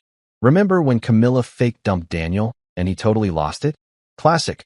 He'll probably just stand there looking pathetic, Camilla said, and the casual cruelty in her voice hit me like a freight train. He never knows what to say when I put him on the spot. He'll stammer, maybe try to laugh it off, and then I'll let it go on for just long enough before I say, just kidding, and everyone will laugh, and it'll be this whole hilarious moment. Hilarious. She thought destroying my dignity in front of strangers would be hilarious. This woman I'd married, the one I'd supported through her failed business ventures and listened to complain about her friends for hours, thought using me as a prop in her comedy sketch was good entertainment. The reality of what I'd just heard settled over me like a wet blanket. This wasn't a misunderstanding or a joke I wasn't in on. This was calculated, planned, rehearsed humiliation. Camilla and her terrible friends had sat in that room and choreographed my public embarrassment like it was a TikTok dance. And they'd done it casually, easily, like it was the most natural thing in the world to treat your husband like a punching bag for social media clout. I stood there in that hallway, holding those ridiculous wine glasses, and something inside me shifted. The anger was there, sure, bubbling up like lava, but there was something else too. Clarity. For the first time in months, maybe years, I saw the situation exactly as it was. I wasn't a partner to Camilla, I was an accessory. I wasn't a husband, I was a supporting character in her never-ending quest for validation from people who didn't actually care about her. And tonight, I was supposed to be the comic relief, the bumbling fool who got dumped for laughs. But here's the thing about eavesdropping. Sometimes you hear exactly what you need to hear to make a decision you've been avoiding. And as I stood there, listening to these women plot my humiliation like it was a harmless prank, I made a choice. If Camilla wanted a show, I'd give her a show. Just not the one she'd rehearsed. Not even close. Because the best thing about being underestimated is that people never see you coming when you finally decide to play the game. And I was about to play it better than any of them could have imagined. So here's a fun fact about human psychology. When someone plans to publicly humiliate you and you find out about it beforehand, you have 2 options. Option A is to confront them immediately, cause a scene, and let your emotions run wild like a toddler who missed nap time. Option B is to play it cool. Let them think they're still in control and wait for the perfect moment to detonate their entire plan in their faces. Guess which option I chose? If you guessed option A, you don't know me at all, and frankly, you haven't been paying attention. I walked back into the main party area carrying those wine glasses like nothing had happened, like I hadn't just overheard my wife and her discount Desperate Housewives cast members planning my public execution. My hands were steady, my face was calm, and internally I was running through every possible scenario like a chess grandmaster on espresso. The key to pulling off what I was about to do was simple. Act completely normal. Be the same agreeable, slightly awkward husband they all expected. Give them absolutely zero reason to suspect that I knew anything. Method acting, baby. Daniel Day-Lewis would have been proud. I set the glasses down on the kitchen counter and immediately made my way to the bar setup. If I was going to survive the next few hours of this psychological warfare disguised as a birthday party, I was going to need alcohol. Not the fancy stuff Camilla had purchased for her guests. Oh no. I reached into the back of the cabinet and pulled out the good bourbon, the bottle I'd been saving for a special occasion. Well, finding out your wife thinks you're a human prop definitely qualified as special, even if it wasn't the kind of special Hallmark makes cards for. I poured myself 3 fingers worth, no ice, and took a long sip. The burn felt appropriate, like my insides were matching my emotional state. Around me, the party was starting to fill up with exactly the kind of people you'd expect at a Tiffany birthday bash. Men in sport coats that cost more than my monthly salary, discussing cryptocurrency and real estate investments like they were saving the world. Women in dresses that required special undergarments and probably came with insurance policies, talking about their Pilates instructors and their upcoming trips to the Maldives. Everyone air-kissing, everyone fake laughing, everyone performing their assigned role in this theater of the absurd. Daniel. A voice cut through my thoughts, and I turned to see Marcus, one of the few normal people in Camilla's extended social circle. He worked in finance, but hadn't completely sold his soul yet, which made him an outlier in this crowd. Man, you look like you need that drink. Rough night. He clinked his glass against mine, and I forced a smile that probably looked more like a grimace. You have no idea, I said, taking another sip. Just doing my part to make sure Tiffany's 30th is memorable. The irony of that statement wasn't lost on me. Oh, it was going to be memorable, all right. People would be talking about this party for years, just not for the reasons Camilla and her crew were expecting. Marcus laughed and launched into a story about some disaster at his office, and I nodded along, giving him just enough attention to seem engaged while my mind was elsewhere, plotting and planning. Across the room, I could see Camilla holding court with her friends, all of them clustered together like a pack of well-dressed hyenas. Every so often, one of them would glance my way, and I'd catch this little smirk, this knowing look that said, just wait. Tiffany kept checking her phone, probably timing out when the big moment would happen. Brooke was practically vibrating with excitement, like a kid waiting for Christmas morning. And Chantel, ever the cool one, was sipping her wine and surveying the room like a general before a battle. I made a point of circulating through the party, being extra friendly, extra helpful, extra normal. I complimented some guy named Brad on his watch, even though it looked like something a Bond villain would wear. I listened to a woman named Stephanie explain her new interior designer for 15 minutes, nodding at all the right moments, even though I couldn't have cared less about her choice between eggshell and cream for her dining room walls.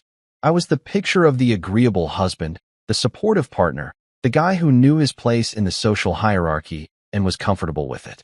But inside I was composing my response, rehearsing my lines, preparing for the performance of a lifetime.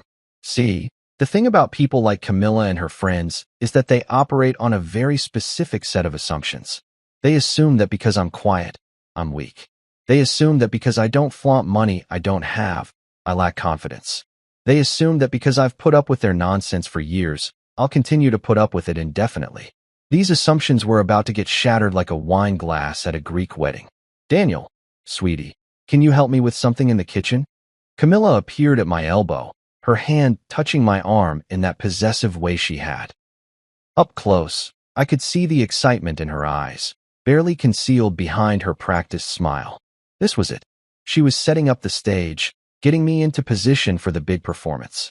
I wanted to laugh, to tell her right then and there that I knew everything, but that would have ruined the surprise. And after what I'd overheard, I deserved to have a little fun too. Of course, honey, I said, matching her fake sweetness with my own. Whatever you need. We walked toward the kitchen, and I could feel eyes following us. Her friends had taken up strategic positions around the room, phones out, ready to capture the moment for posterity and probably Instagram.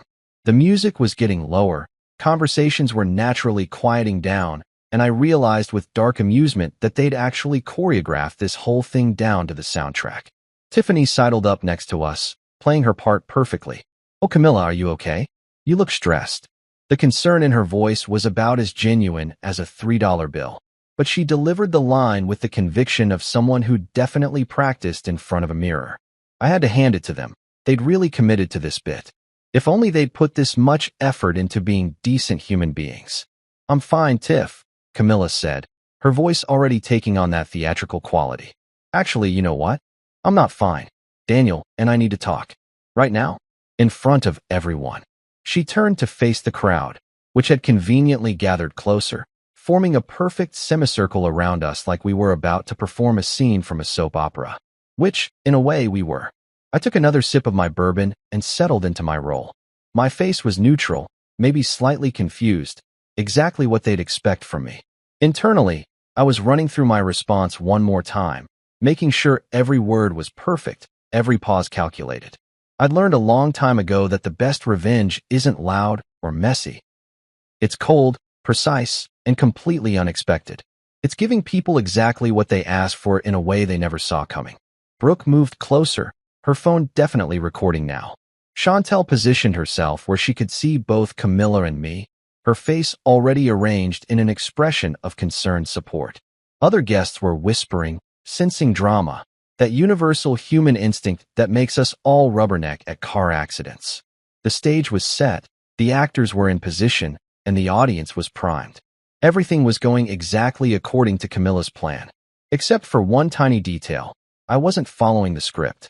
I wasn't going to be the stammering, confused husband who got humiliated for their entertainment. I wasn't going to give them the satisfaction of seeing me hurt or embarrassed. I was going to take their little prank and flip it so hard they'd need a chiropractor. Because here's what they'd forgotten in all their planning and rehearsing. I'd been watching them play their social games for years. I'd been taking notes. I'd been learning. And I was about to graduate with honors. Camilla cleared her throat, and the room went even quieter. Someone actually turned off the music completely, and the silence that followed was so thick you could cut it with a knife. She looked at me with those big eyes, the ones she used when she wanted something, and opened her mouth to deliver her prepared lines. This was it. The moment she'd been building up to, the one she and her friends had giggled about in the guest room like middle schoolers planning a prank. I stood there, bourbon in hand, face calm, heart rate steady, and waited. Let her have her moment. Let her say her piece. Let her think, just for a few more seconds, that this was going to go the way she'd planned. Because the look on her face when I flipped the script was going to be worth every second of humiliation she'd intended for me. They wanted a show. They wanted drama. They wanted something to talk about at brunch for the next 6 months. Oh, I was about to give them the performance of a lifetime. And unlike their carefully rehearsed nonsense, mine was going to be completely, beautifully, devastatingly improvised. The moment arrived with all the subtlety of a freight train crashing through a china shop. Camilla took a deep breath, the kind actors take before delivering their Oscar-winning monologue, and I had to suppress the urge to slow clap. The dedication to the performance was honestly impressive. If she'd put this much effort into our actual marriage, we might not be standing here in front of 30 people who were salivating at the prospect of witnessing someone else's relationship implode. But hey, priorities, right? "Daniel," she began, her voice projecting across the room like she was performing at the Globe Theater. "We need to talk." Ah, yes, the 4 words that have struck fear into the hearts of men since the beginning of time. The phrase that makes your stomach drop, your palms sweat, and your brain immediately start cataloging every possible thing you might have done wrong in the past 6 months. Dishes in the sink? Forgot an anniversary? Breathed too loudly? The possibilities were endless, and every guy in that room probably felt a sympathetic twinge of dread. Except I didn't feel dread. I felt something closer to anticipation, like a poker player holding a royal flush while everyone else at the table was betting big on their mediocre hands. I took a casual sip of my bourbon and raised my eyebrows in what I hoped was a convincing impression of mild concern. "Okay," I said simply, my voice steady. "What's up?" "See, the thing about playing dumb is that you have to commit to it completely. Can't overdo it, Can't underdo it. Just enough confusion to seem genuine. The crowd had formed a perfect circle around us now, like we were gladiators in the world's most passive-aggressive coliseum. I could see Brooke practically bouncing on her heels, her phone held at the perfect angle to capture Camilla's face. Tiffany was biting her lip, probably trying not to smile too early and ruin the serious tone they were going for. Chantel stood with her arms crossed, already wearing her supportive friend expression like a costume. And in the background, I could see other guests whispering, exchanging glances, that universal human reflex that makes us all gather around drama like moths to a flame. Camilla's hand went to her chest, right over her heart, in a gesture I'd seen her practice in the mirror before. She was really selling this. I've been thinking, she continued, her voice wavering just slightly for effect, and I've realized something important. She paused for dramatic effect, letting the tension build. Someone in the crowd actually gasped softly. A man I didn't recognize had his mouth slightly open, fully invested in this theater production. I don't think this marriage is working anymore. The silence that followed was deafening. You could have heard a pin drop, a mouse sneeze, a snowflake land. Every single person in that room stopped breathing simultaneously. It was like someone had hit pause on reality itself. I watched the words hang in the air between us, saw the expectation on Camilla's face, the anticipation on her friends' faces, the shock on everyone else's faces. They were all waiting for me to crumble, to beg, to make a scene, to give them the show they'd paid admission for. Instead, I nodded slowly, like I was considering what she'd said with great thoughtfulness. I swirled my bourbon in my glass, took another sip, and let the moment stretch just long enough to make it uncomfortable. Then I smiled. Not a fake smile, not a sad smile, but a genuine, relieved smile that came from somewhere deep in my soul. You know what? I said, my voice clear and calm. You're absolutely right. The confusion on Camilla's face was instantaneous and beautiful. Her mouth opened slightly, her perfectly sculpted eyebrows furrowed, and I could see her brain trying to process what I'd just said. This wasn't in the script. This wasn't what she'd rehearsed with her Greek chorus of terrible friends. I was supposed to stammer, to look hurt, to ask what she meant. I wasn't supposed to agree with her. Wait, she said, her theatrical voice faltering into something more genuine. What? The single word came out strangled, confused, like she'd just been told the sky was actually green and needed a moment to recalibrate her entire understanding of reality. Behind her, I could see Tiffany's smile freeze on her face. Brooke's phone dipped slightly, like she wasn't sure if this was still worth recording. Chantel's arms uncrossed, her carefully composed expression cracking into something that looked like genuine surprise. You're right, I repeated, louder this time so everyone could hear. This marriage isn't working. It's been a disaster, honestly. So yeah, let's call it. We're done. Finished. Over. Congratulations on your freedom. I raised my glass in a mock toast, and the bourbon caught the light perfectly, like even the alcohol was in on the joke. I genuinely hope you find whatever it is you're looking for, because clearly it wasn't me. A guy in a velvet suit, some tech bro named Tyler or Trevor or Chad, actually choked on his champagne. The sound broke the silence like a gunshot, and suddenly the room erupted into confused murmurs. People were looking at each other, trying to figure out if this was part of the plan or if they were witnessing an actual divorce announcement. Camilla just stood there, frozen, her mouth opening and closing like a fish that had suddenly found itself on dry land. You're not serious, she finally managed to say, but her voice had lost all its theatrical power. Now she just sounded uncertain, vulnerable, and very, very confused. You can't just agree with me. That's not. You're supposed to. She gestured vaguely with her hands, like she was trying to physically grab the words she needed from the air around her. Supposed to what? I asked, genuinely curious about how she'd finish that sentence. Fight for you? Beg you to reconsider? Break down crying in front of all these people? I gestured around the room at the captivated audience. Nah, I'm good. If you're not happy, I'm not happy. So let's just rip the Band-Aid off, you know? You can keep the apartment, the furniture, all of it. I'll take my stuff and go. Hell, you can even keep the blender. I know how much you love your morning smoothies. The casual way I was discussing the end of our marriage was clearly not what anyone had expected. A woman I vaguely recognized from Camilla's yoga class had her hand over her mouth, her eyes wide with shock. Marcus, my finance buddy from earlier, was staring at me with something that looked suspiciously like admiration mixed with absolute horror. And Tiffany, the birthday girl herself, looked like someone had just told her the party was canceled and everyone had to go home. Daniel, this isn't funny, Camilla said, and now there was an edge of panic in her voice. The careful composure was cracking, revealing something raw underneath. You can't just... I wasn't being serious. This was supposed to be. She stopped herself, realizing too late that she was about to admit the whole thing was a setup. Her eyes darted to Tiffany, then to Brooke, looking for some kind of lifeline, some way to salvage this disaster. But I wasn't done yet.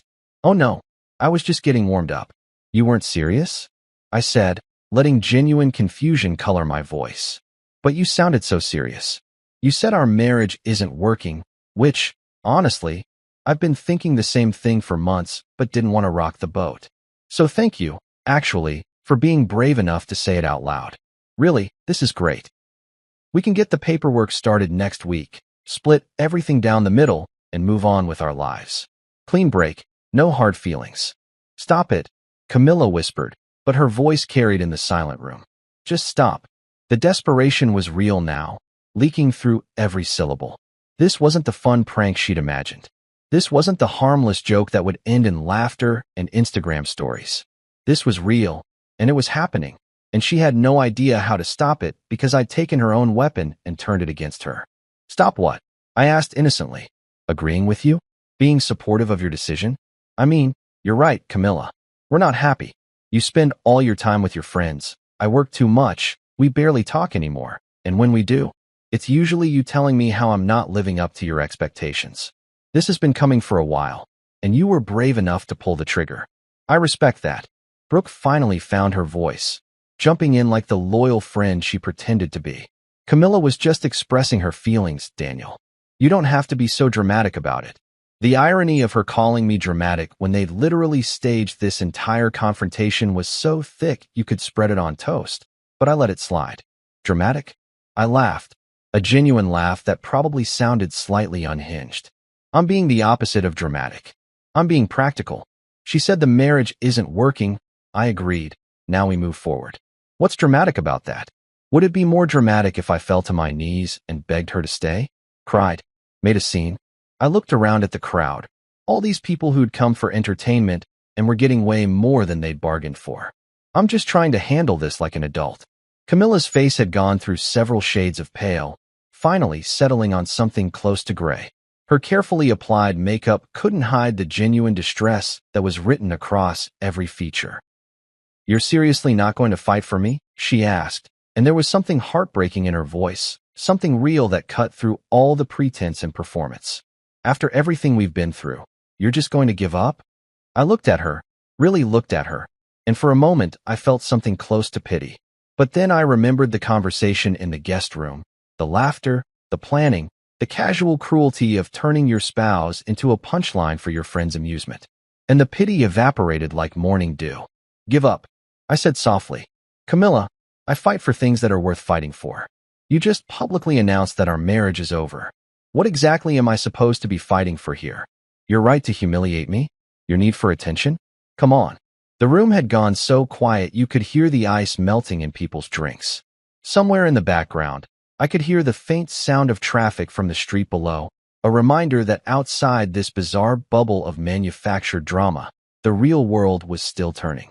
And it was to that real world that I was about to return, leaving behind this circus and everyone in it. If you've never witnessed 30 wealthy people experiencing collective discomfort at the same time, let me tell you, it's a sight to behold. The silence that had descended over Tiffany's living room was the kind of silence you could bottle and sell as a sound effects track for horror movies. It was thick, suffocating, and absolutely delicious. I could practically hear the sound of pearls being clutched, stock portfolios being nervously checked, and prenups being mentally reviewed. This was not the kind of entertainment these people had signed up for. Camilla was still standing there, frozen like someone had hit pause on her personal remote control. Her mouth was open, forming words that refused to come out, and her eyes had that deer-in-headlights quality that would have been funny if it wasn't so pathetic. Behind her, The holy trinity of terrible friends looked like they'd just witnessed a car crash in slow motion and couldn't look away. Tiffany's birthday crown, a ridiculous sparkly thing she'd been wearing ironically, sat crooked on her head, making her look less like a celebration and more like a tragedy. Brooke had finally lowered her phone completely, apparently deciding that this footage was either too good or too traumatizing to keep recording. And Chantel, always the most composed of the group, had her hand over her mouth like she was physically trying to stop herself from saying something that would make this situation worse. Wait, Camilla finally managed, her voice coming out in a strangled whisper that somehow carried across the entire room. What? It was the same word she'd said before, but this time it had a different quality to it. Less confused, more panicked. Like she was a computer that had just blue-screened and was desperately trying to reboot before everything crashed permanently. I took another leisurely sip of my bourbon, savoring both the taste and the moment. What part was unclear? I asked, tilting my head in genuine curiosity. You said the marriage isn't working. I agreed. Pretty straightforward conversation, really. I mean, I've had more complicated interactions with customer service representatives. A nervous laugh rippled through the crowd at that, quickly stifled when people realized this maybe wasn't the time for amusement. But the damage was done. The tension had cracked, just slightly, and reality was starting to seep through. You're humiliating me, Camilla hissed, her voice sharp and low, meant only for me, but definitely loud enough for the people closest to us to hear. The accusation hung in the air like smoke, and I had to fight the urge to laugh directly in her face. The sheer audacity of that statement, coming from the woman who'd literally planned to humiliate me as a party trick, was so absurd it almost looped back around to being impressive. Oh, sweetheart, I said, and I made sure to use the exact same condescending tone she'd used with me earlier when critiquing my outfit. You already booked that role yourself. I gestured vaguely at the room full of witnesses. I'm just the guy who agreed with you. If you're feeling humiliated right now, maybe ask yourself why. I let that sink in for a moment, watching her face cycle through about 15 different emotions in rapid succession. You brought this up in front of all these people. You made it public. You made it a spectacle. I just didn't follow your script. Marcus, bless him, chose that moment to take a very large sip of his drink, and the sound of him swallowing was unnaturally loud in the quiet room. Someone coughed. Another person shifted their weight, and their shoes squeaked against the hardwood floor. These people, who probably attended board meetings and charity galas without breaking a sweat, were completely out of their depth when it came to witnessing authentic human conflict. They wanted drama, sure, but the sanitized kind, the kind you watch on reality TV while eating gourmet popcorn. Not this raw, unscripted disaster unfolding in real time. Tiffany finally decided to earn her position as ringleader and stepped forward, her hands raised in a placating gesture.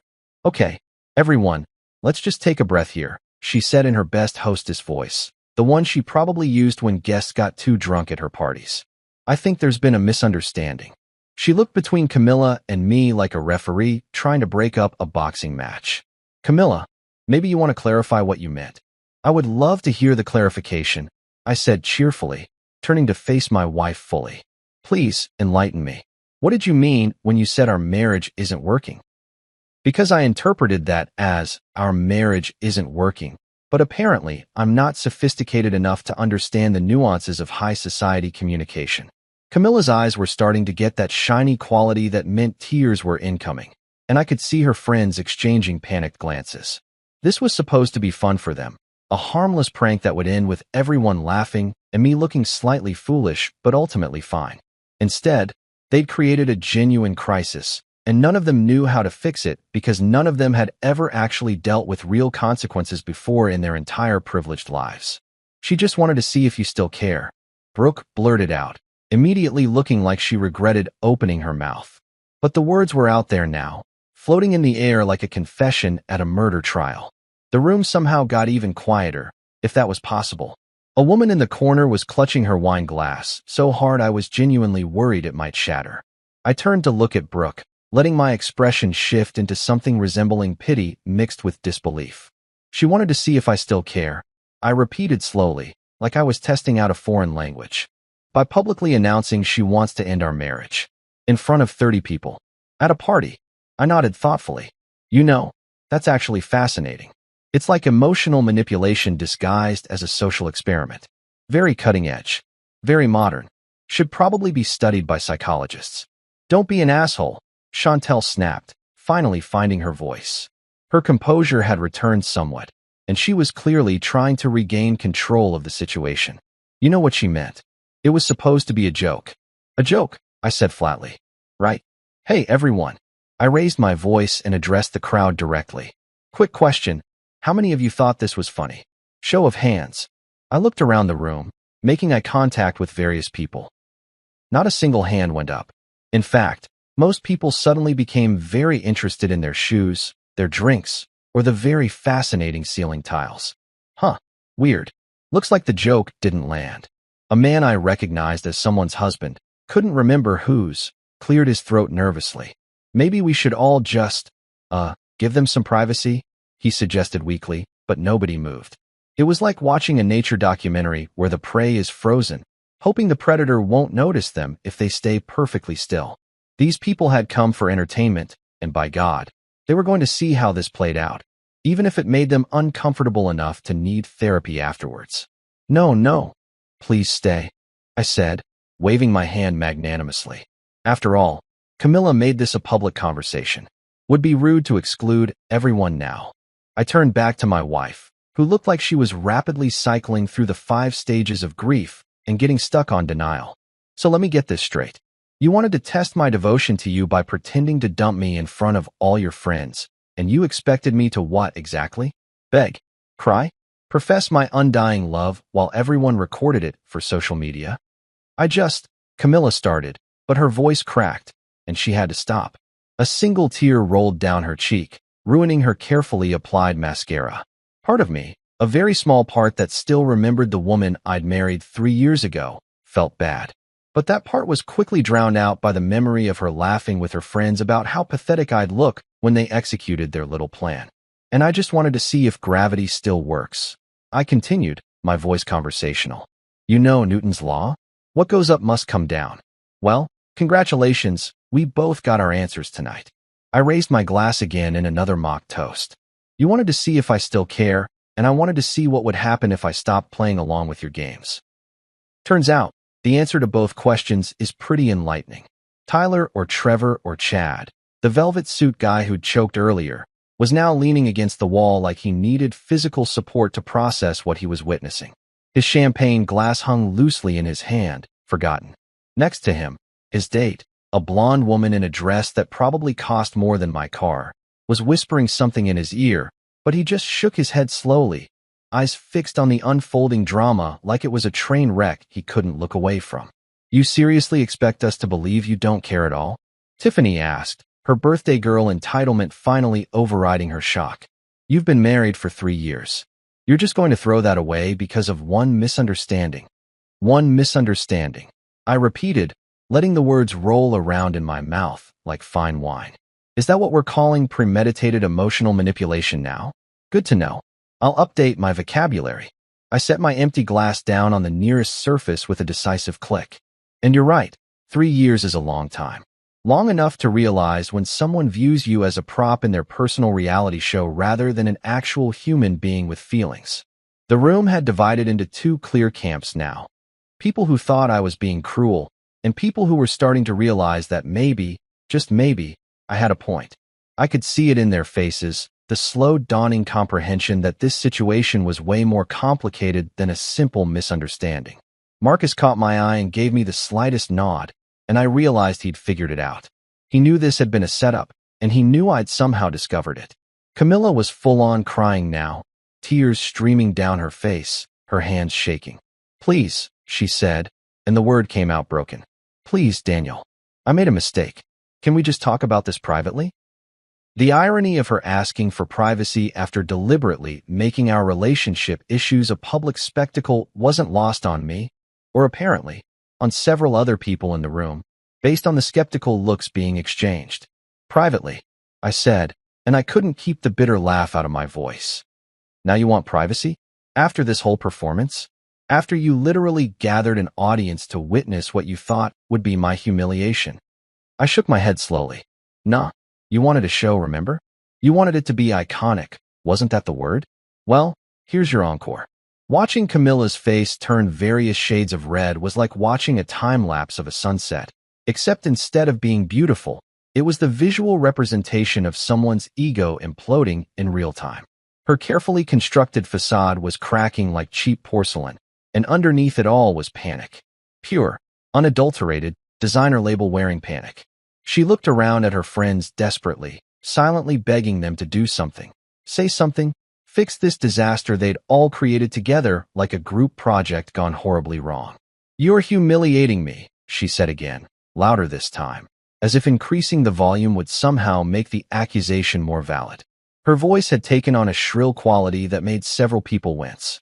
A waiter who'd been frozen in the corner holding a tray of canapes finally decided this was his cue to exit and practically sprinted toward the kitchen. Smart man. Probably had better survival instincts than half the people in this room. I looked at her, really looked at her, and something inside me shifted from anger to something colder. Something final. "Oh, sweetheart," I said, and I made sure my voice dripped with the exact same patronizing sweetness she'd used on me for months. "You already booked that role yourself. I'm just a supporting character, remember?" I gestured around at the sea of stunned faces. "You cast yourself as the star of this little drama. You wrote the script. You directed the scene. You even provided the audience. All I did was deliver my lines differently than you expected." The metaphor seemed to hit her like a physical blow. Her mouth opened and closed several times, making her look like an extremely well-dressed fish gasping for air. Behind her, Brooke was frantically whispering something to Chantel, probably trying to figure out damage control strategies. Tiffany had abandoned her birthday crown entirely, setting it on a nearby table like even she couldn't maintain the pretense of celebration anymore.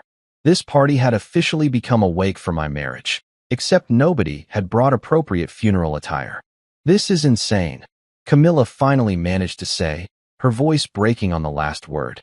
"You're acting insane. Over nothing. It was just supposed to be funny." There was that word again. Funny. Like emotional manipulation was just another form of entertainment. Like pranking your spouse was equivalent to surprising them with breakfast in bed. The disconnect was so profound I almost felt bad for her. Almost. "Funny," I repeated, tasting the word like it was something bitter. "You know what's funny? I barely fight for gym motivation, darling. So what made you think I'd fight for this?" I gestured vaguely between us, encompassing our entire relationship in one dismissive wave. "You wanted to see if I'd beg, if I'd plead, if I'd make a fool of myself trying to keep you. Congratulations on getting your answer." A woman I'd never seen before, probably someone's +1 who was deeply regretting her decision to attend this party, actually gasped out loud. The sound cut through the tension like a knife through butter, and suddenly people remembered they were supposed to be breathing. The room came alive with nervous movements. Someone shifted their weight. Another person took a sip of wine. A man adjusted his collar. All those little human movements that happen when people are deeply uncomfortable but can't leave because they're trapped by social obligation and morbid curiosity. Brooke, emboldened by desperation or stupidity, decided to step into the fray. "Daniel, you're being unnecessarily harsh," she said, her voice carrying that particular tone rich people use when they're trying to sound reasonable but really just sound entitled. "Camilla is clearly upset. Can't you see that? Have some compassion." The audacity of her asking me for compassion after they'd literally planned to humiliate me as party entertainment was so staggering I actually had to pause and process it. I turned to face Brooke directly, and she actually took a small step backward. Good. Maybe some survival instinct was finally kicking in. "Compassion," I said slowly, like I was explaining a complex concept to a child. "You want me to have compassion for someone who gathered her friends, rehearsed lines about ending our marriage, and planned to perform this whole scene for laughs. That's what you're asking me for right now. Compassion." "It wasn't like that," Brooke protested weakly, but her voice lacked conviction. She knew it was exactly like that. They all knew it. The only question was whether they'd admit it or continue to gaslight me into thinking I was overreacting. "Really?" I asked, raising my eyebrows. "What was it like then? Enlighten me. Because from where I'm standing, it looks exactly like a group of bored rich people decided to use someone's actual marriage as entertainment because their lives are so devoid of genuine meaning they have to manufacture drama to feel alive." The words came out harsher than I'd intended, but I didn't take them back. Sometimes the truth is harsh. Sometimes it needs to be. Chantel's jaw dropped open so fast I'm surprised it didn't dislocate. Several other people in the room made various sounds of shock and discomfort. Tyler Trevor Chad put his hand over his mouth like he was physically trying to stop himself from reacting. And Marcus, my man Marcus, was looking at me with something that resembled awe mixed with concern, like he couldn't decide if I was having a breakdown or the most impressive moment of clarity in my entire life. That's cruel, Tiffany said quietly, and for once she didn't sound performative. She sounded genuinely hurt, which would have meant more if she hadn't been one of the architects of this disaster. We're Camilla's friends. We care about her. We were just trying to help her figure out if you still loved her. By making her fake dump me in public, I said, nodding slowly. Yes, that's a very normal and healthy way to assess relationship dynamics. They should teach that in therapy school. Chapter 7. Emotional Manipulation as a Diagnostic Tool. Very cutting-edge stuff. The sarcasm was so thick you could spread it on bread, but I was beyond caring about being polite. Polite had gotten me into this situation. Honesty was going to get me out. Camilla wiped at her face, smearing her mascara even more, creating dark streaks down her cheeks that made her look like a sad clown. I can't believe you're doing this to me, she said, her voice small and broken. In front of everyone. You're supposed to love me. You're supposed to protect me. And there it was. The core of the entire issue, laid bare for everyone to see. In Camilla's world, love meant never holding her accountable. Protection meant shielding her from the consequences of her own actions. She could plan my humiliation, execute it in front of 30 people, and somehow I was the villain for not playing along. The mental gymnastics required to maintain that worldview could have won Olympic gold. Protect you? I asked, and my voice came out quieter than I intended. Quieter, but somehow more dangerous. From what exactly? From yourself? From your own choices? From the consequences of treating your husband like a prop in your personal reality show. I shook my head slowly. I can't protect you from that, Camilla. Nobody can. You're twisting everything, she cried, and now she was fully sobbing, her whole body shaking with the force of it. Part of me, that stupid part that still remembered our wedding day and the way she used to laugh at my jokes, wanted to comfort her. But that part was buried under 3 years of being slowly diminished, corrected, and treated like an accessory rather than a partner. I'm not twisting anything, I said calmly. I'm just refusing to let you rewrite history 5 minutes after it happened. You said our marriage isn't working. In front of all these people. With your friends backing you up. That happened. That's reality. The fact that you didn't expect me to agree doesn't change what you said.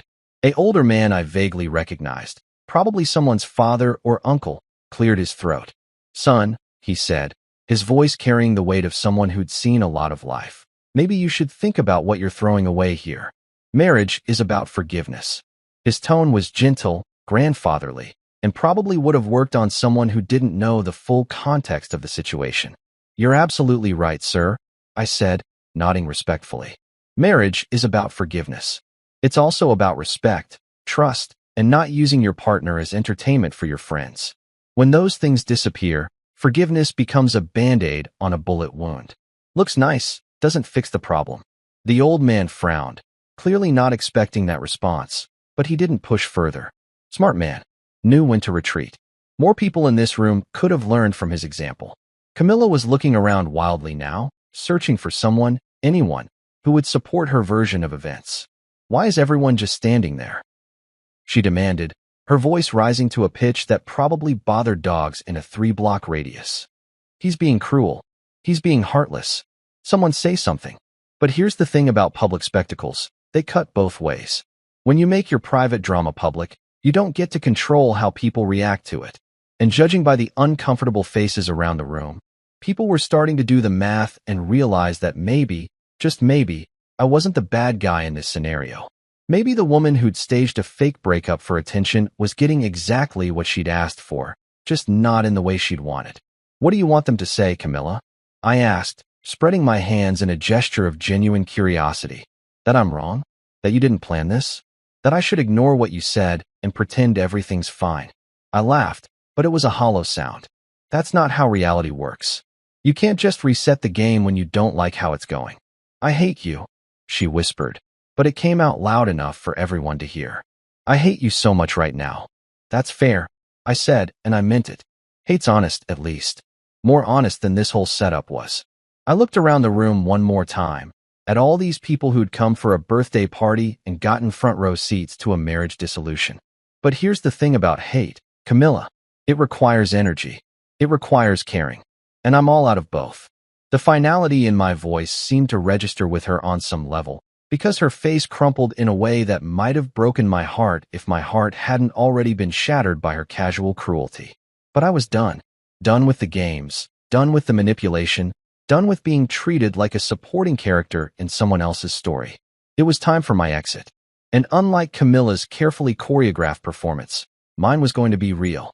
There's something poetic about a good exit. Not the dramatic door slamming, glass breaking, soap opera kind of exit that everyone expects. No, the really powerful exits are the quiet ones. The ones where you simply turn around, walk away, and leave everyone else to sit in the wreckage they created. That's the kind of exit I was planning. The kind that would live in these people's memories longer than any tantrum ever could. The kind that said more with silence than screaming ever would. I turned toward the door, and I swear I felt every single pair of eyes in that room lock onto me like heat-seeking missiles. The movement was slow, deliberate, the physical embodiment of, I'm done with this conversation and everything it represents. My feet, which had been rooted to that spot for what felt like hours, but was probably only 15 minutes, finally remembered how to move. One step, then another. The distance between me and that door was maybe 20 feet, but it felt like walking across the Grand Canyon. Daniel, wait.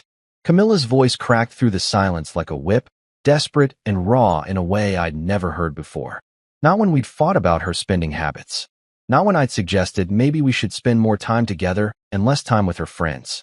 Not even during the actual hard conversations about our future. This was different. This was the sound of someone realizing they'd just set their entire life on fire and the extinguisher was walking away. I paused, but I didn't turn around. That would have given her hope, and hope was the last thing this situation needed. Hope was what kept people trapped in toxic patterns, convincing themselves that things would change when they never did. Why? I asked, my voice carrying across the silent room. We just broke up, remember? You said it yourself. The marriage isn't working. I'm just respecting your wishes. Behind me, I could hear movement. Probably Camilla taking a step forward, or maybe one of her friends trying to physically stop her from making this worse. Someone knocked over a glass, and the sound of it hitting the floor, but not breaking, was somehow more jarring than if it had shattered. Life imitating art. Or in this case, a relationship that should have broken cleanly, but instead just kept rolling, causing more damage with every rotation. You know that's not what I meant. Camilla shouted, and there was anger mixed with the desperation now. Good. Anger I could work with. Anger was honest. You're twisting my words. You're making me look like a villain when I was just. She stopped herself, probably realizing that finishing that sentence with just trying to humiliate you for fun wouldn't help her case. I finally turned around, but I didn't walk back toward her. I stayed right where I was, one hand on the doorframe, my body language screaming, I'm halfway out of here already. The visual probably looked like something out of a movie, the wrong protagonist making his exit while the antagonist begs him to stay. Except this wasn't a movie. This was my actual life, and I was the only one who got to direct it anymore. Making you look like a villain? I repeated, and I couldn't help the bitter laugh that escaped. Camilla, you did that all by yourself. I'm just the guy who refused to play the victim. I looked around at all the frozen faces, at Tiffany still clutching her forgotten birthday crown, at Brooke with her phone hanging uselessly at her side, at Chantel who'd finally run out of smooth words to make this situation better. You wanted drama. You wanted a scene. You wanted something iconic to talk about at your next brunch. Well, congratulations. You got your season finale. People were whispering now, not even trying to be subtle about it. A woman near the bar was texting furiously, probably updating someone who'd missed the show. Tyler Trevor Chad was shaking his head slowly, like he'd just witnessed something that challenged his entire understanding of relationship dynamics. And Marcus, my boy Marcus, caught my eye and gave me the smallest nod of approval. That nod meant more than any of the other reactions combined, because Marcus was real. Marcus didn't perform for an audience. Marcus was the kind of friend who'd help you move bodies at 3 a.m., no questions asked. Please, Camilla said, and the word came out as barely more than a whisper, but somehow it carried across the entire room. Please don't leave like this. Not in front of everyone. Can we just talk? Privately? Like adults? The irony of her asking to act like adults after staging a public breakup prank wasn't lost on anyone, based on the uncomfortable shifting happening around the room. Adults, I said, nodding slowly. Right. Because adults definitely plan elaborate schemes to embarrass their spouses in front of 30 witnesses. That's peak maturity right there. Should probably be in textbooks. I adjusted my grip on the doorframe, and several people actually leaned forward, like they were afraid I might bolt and they'd miss the conclusion of this drama. You made this public, Camilla. You brought all these people into our relationship. You don't get to suddenly demand privacy when the script didn't go your way. Tiffany finally found her voice again, though it came out smaller than her usual performative volume. Daniel, this is my birthday party. Can you please not do this here? Not now. The entitlement was staggering. Her birthday party, where she'd helped orchestrate my humiliation, and somehow I was the one being rude by not playing along. The mental gymnastics required to maintain that logic could have won Olympic gold. Your birthday party, I repeated, and I actually smiled at her. Not a friendly smile. The kind of smile that says, I see exactly what you are, and I'm not impressed. You're right, Tiffany. This is your party. Your special day. The day you helped your best friend plan to publicly humiliate her husband for entertainment. Happy 30th. Hope it was everything you dreamed it would be.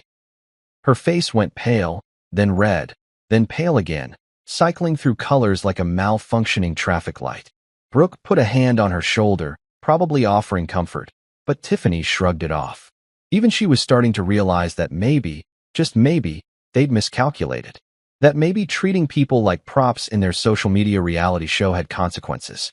Novel concept, I know. You're cruel, Chantel said, her voice cold and sharp like a knife.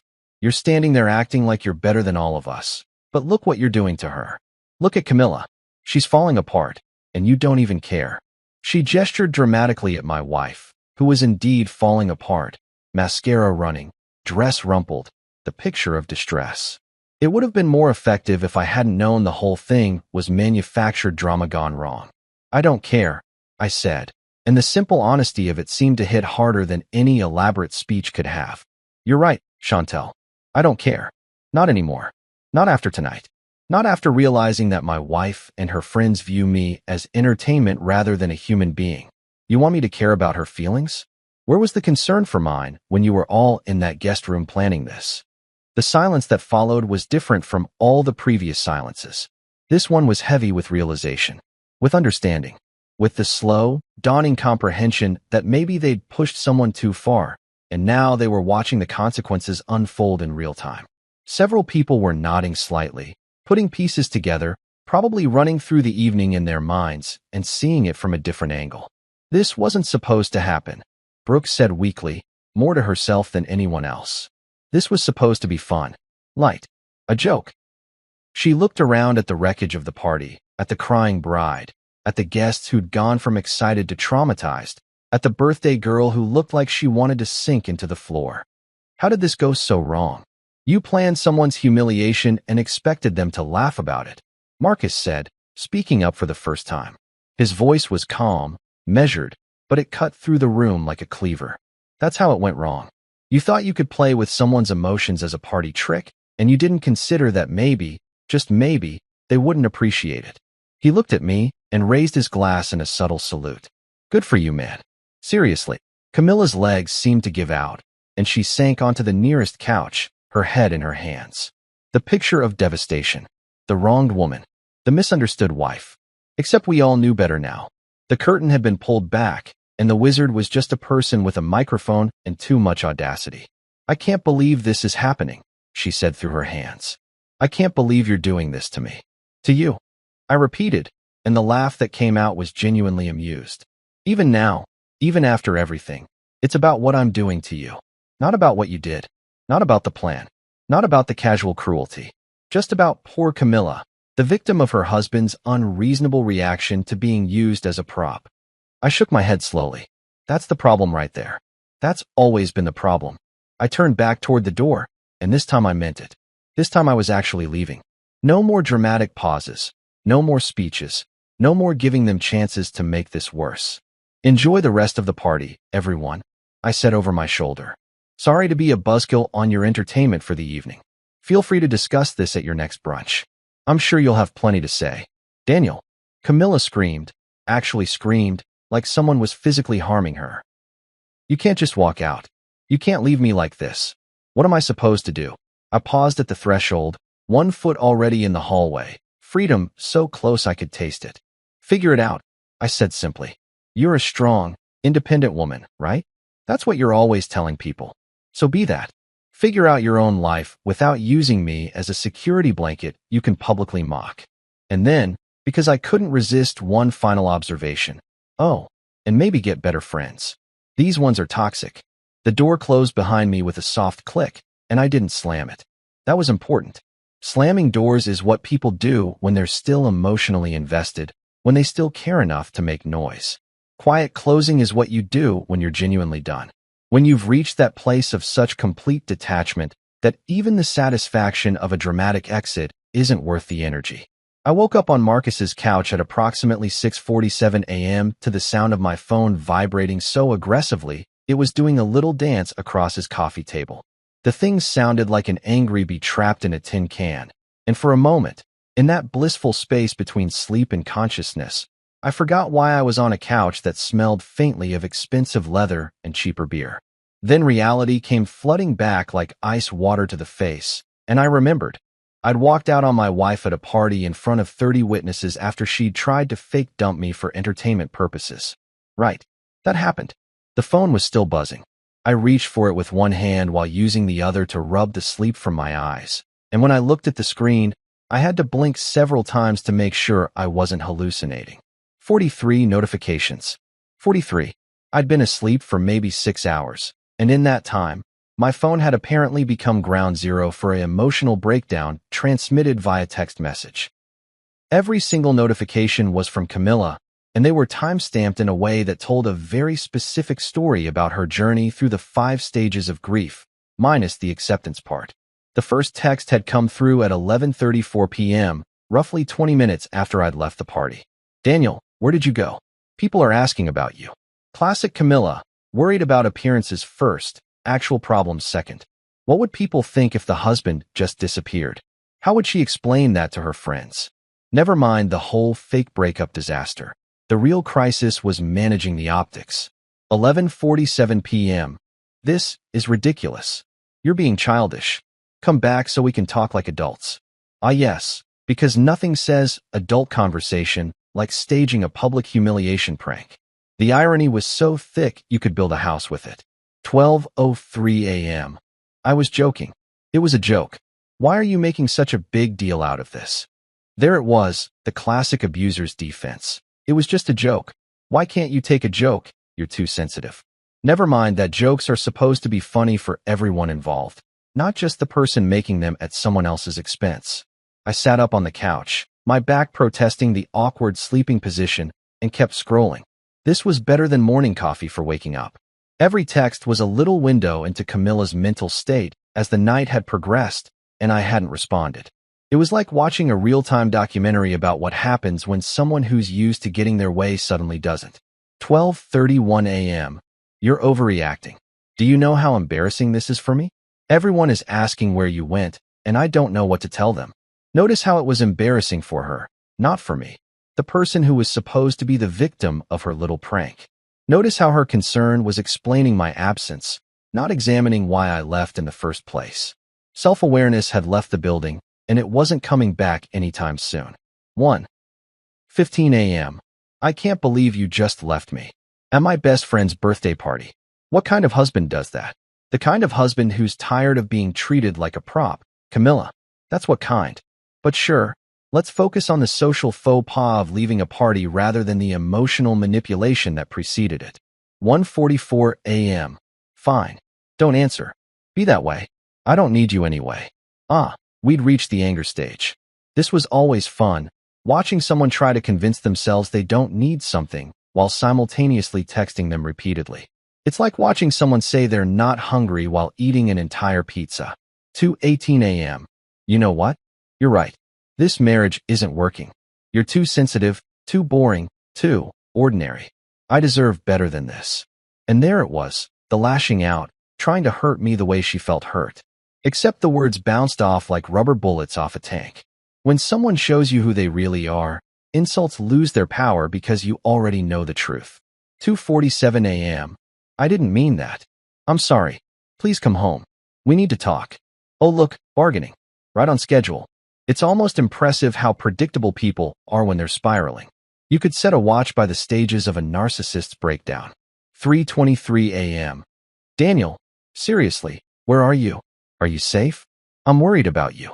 Now we'd moved to concerned trolling, pretending this was about my safety rather than her need for control. I wondered if she'd actually convinced herself she was worried, or if she knew she was just trying a different tactic.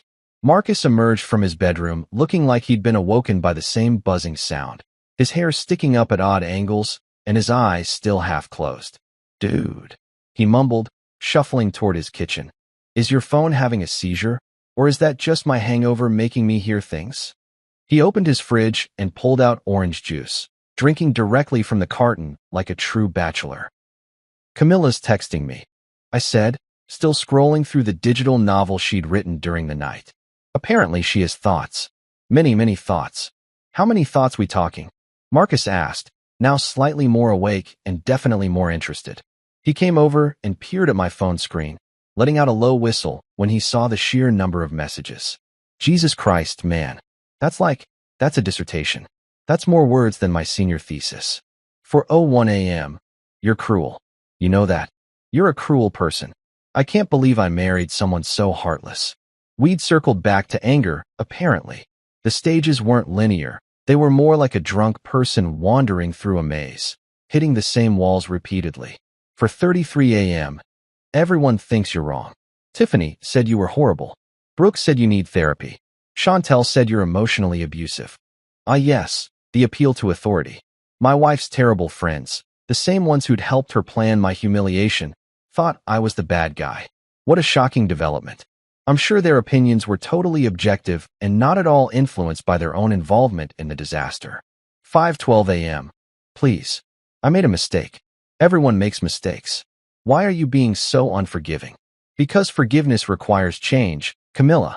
And you can't change if you don't think you did anything wrong. But I didn't text that back. I didn't text anything back. Radio silence was my new best friend. 5:47 a.m. I love you. I know I don't say it enough, but I do. I love you and I don't want to lose you. Please, let's fix this. And there it was, the final stage, bargaining disguised as vulnerability.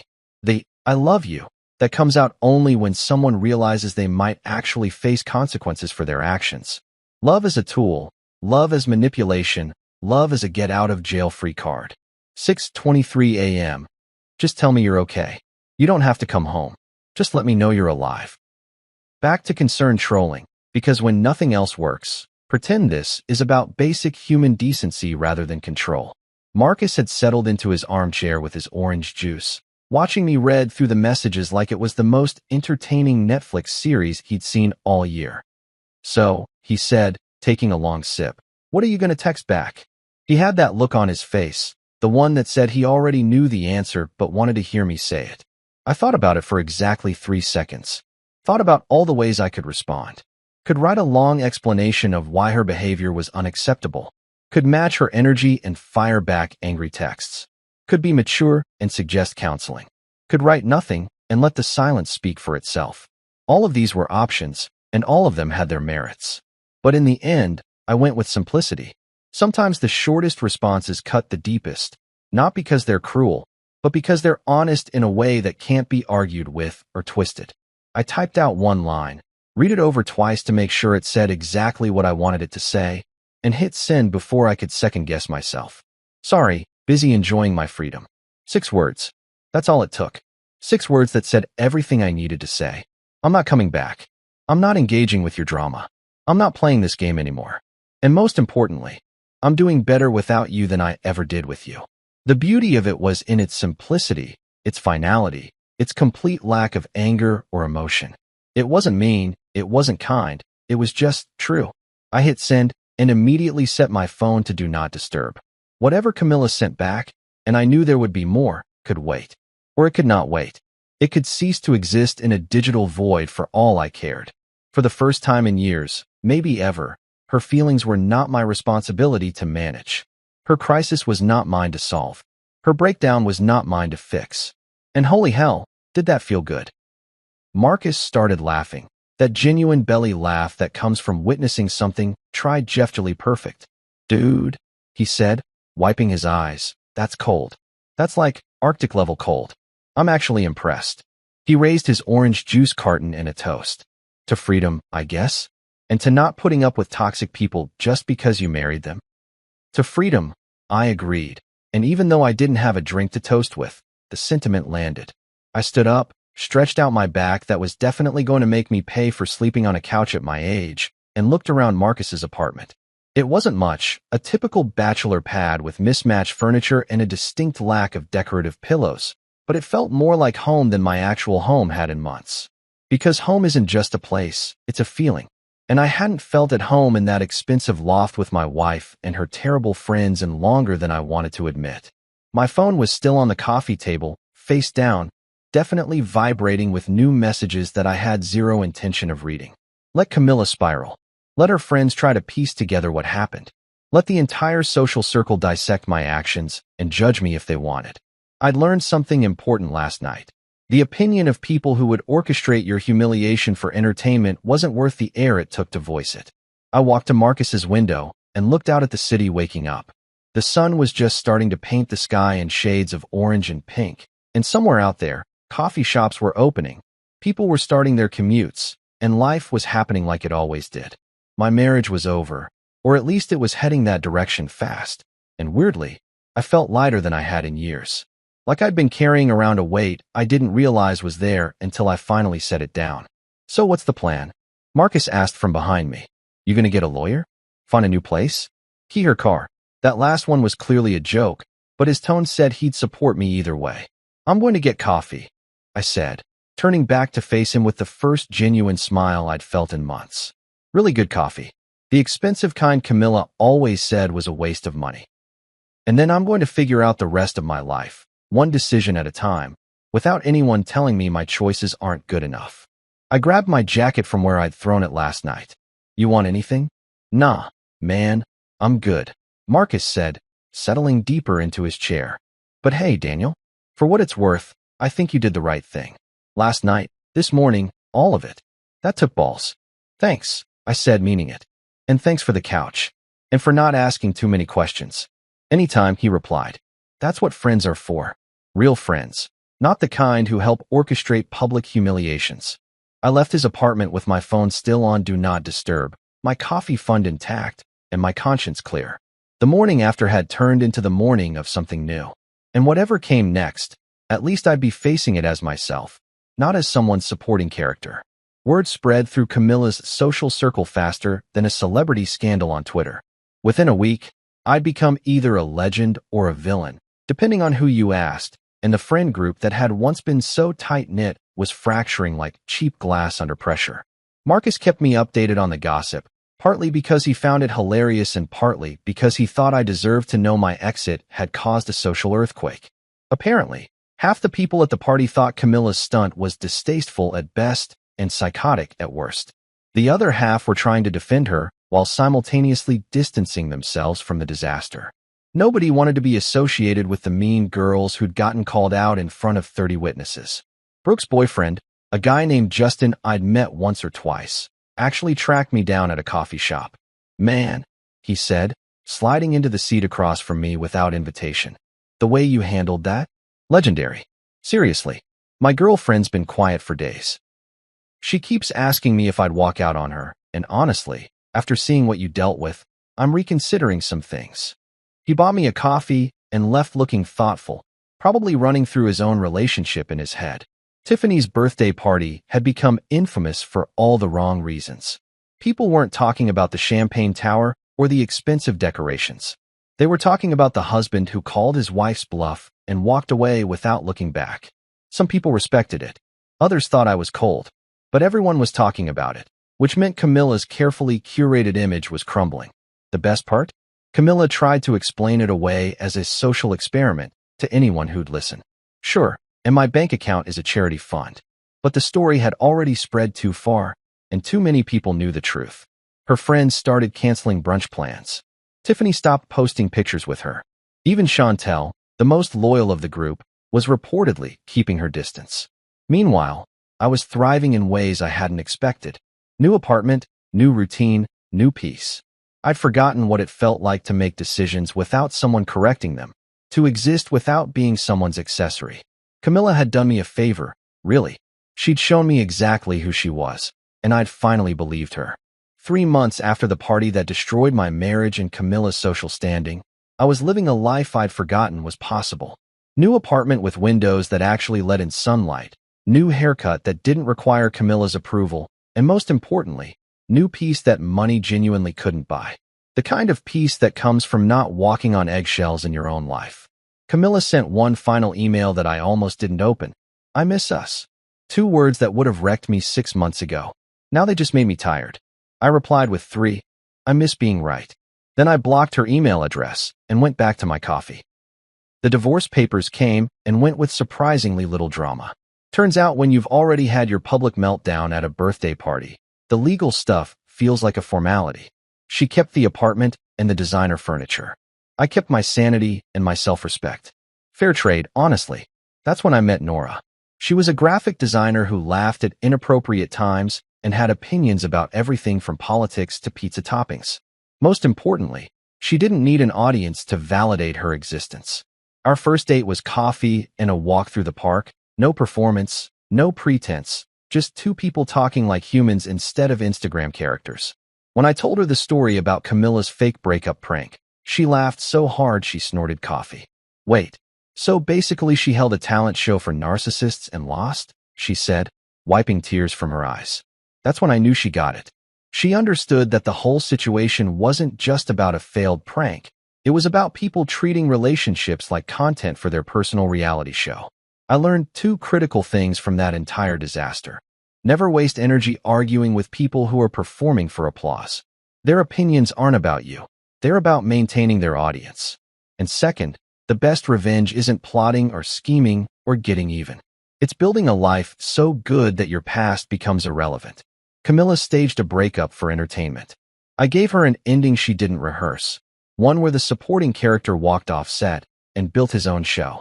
Turns out, freedom tastes better than any champagne her friends could have served. And peace? Peace is the real luxury item money can't buy.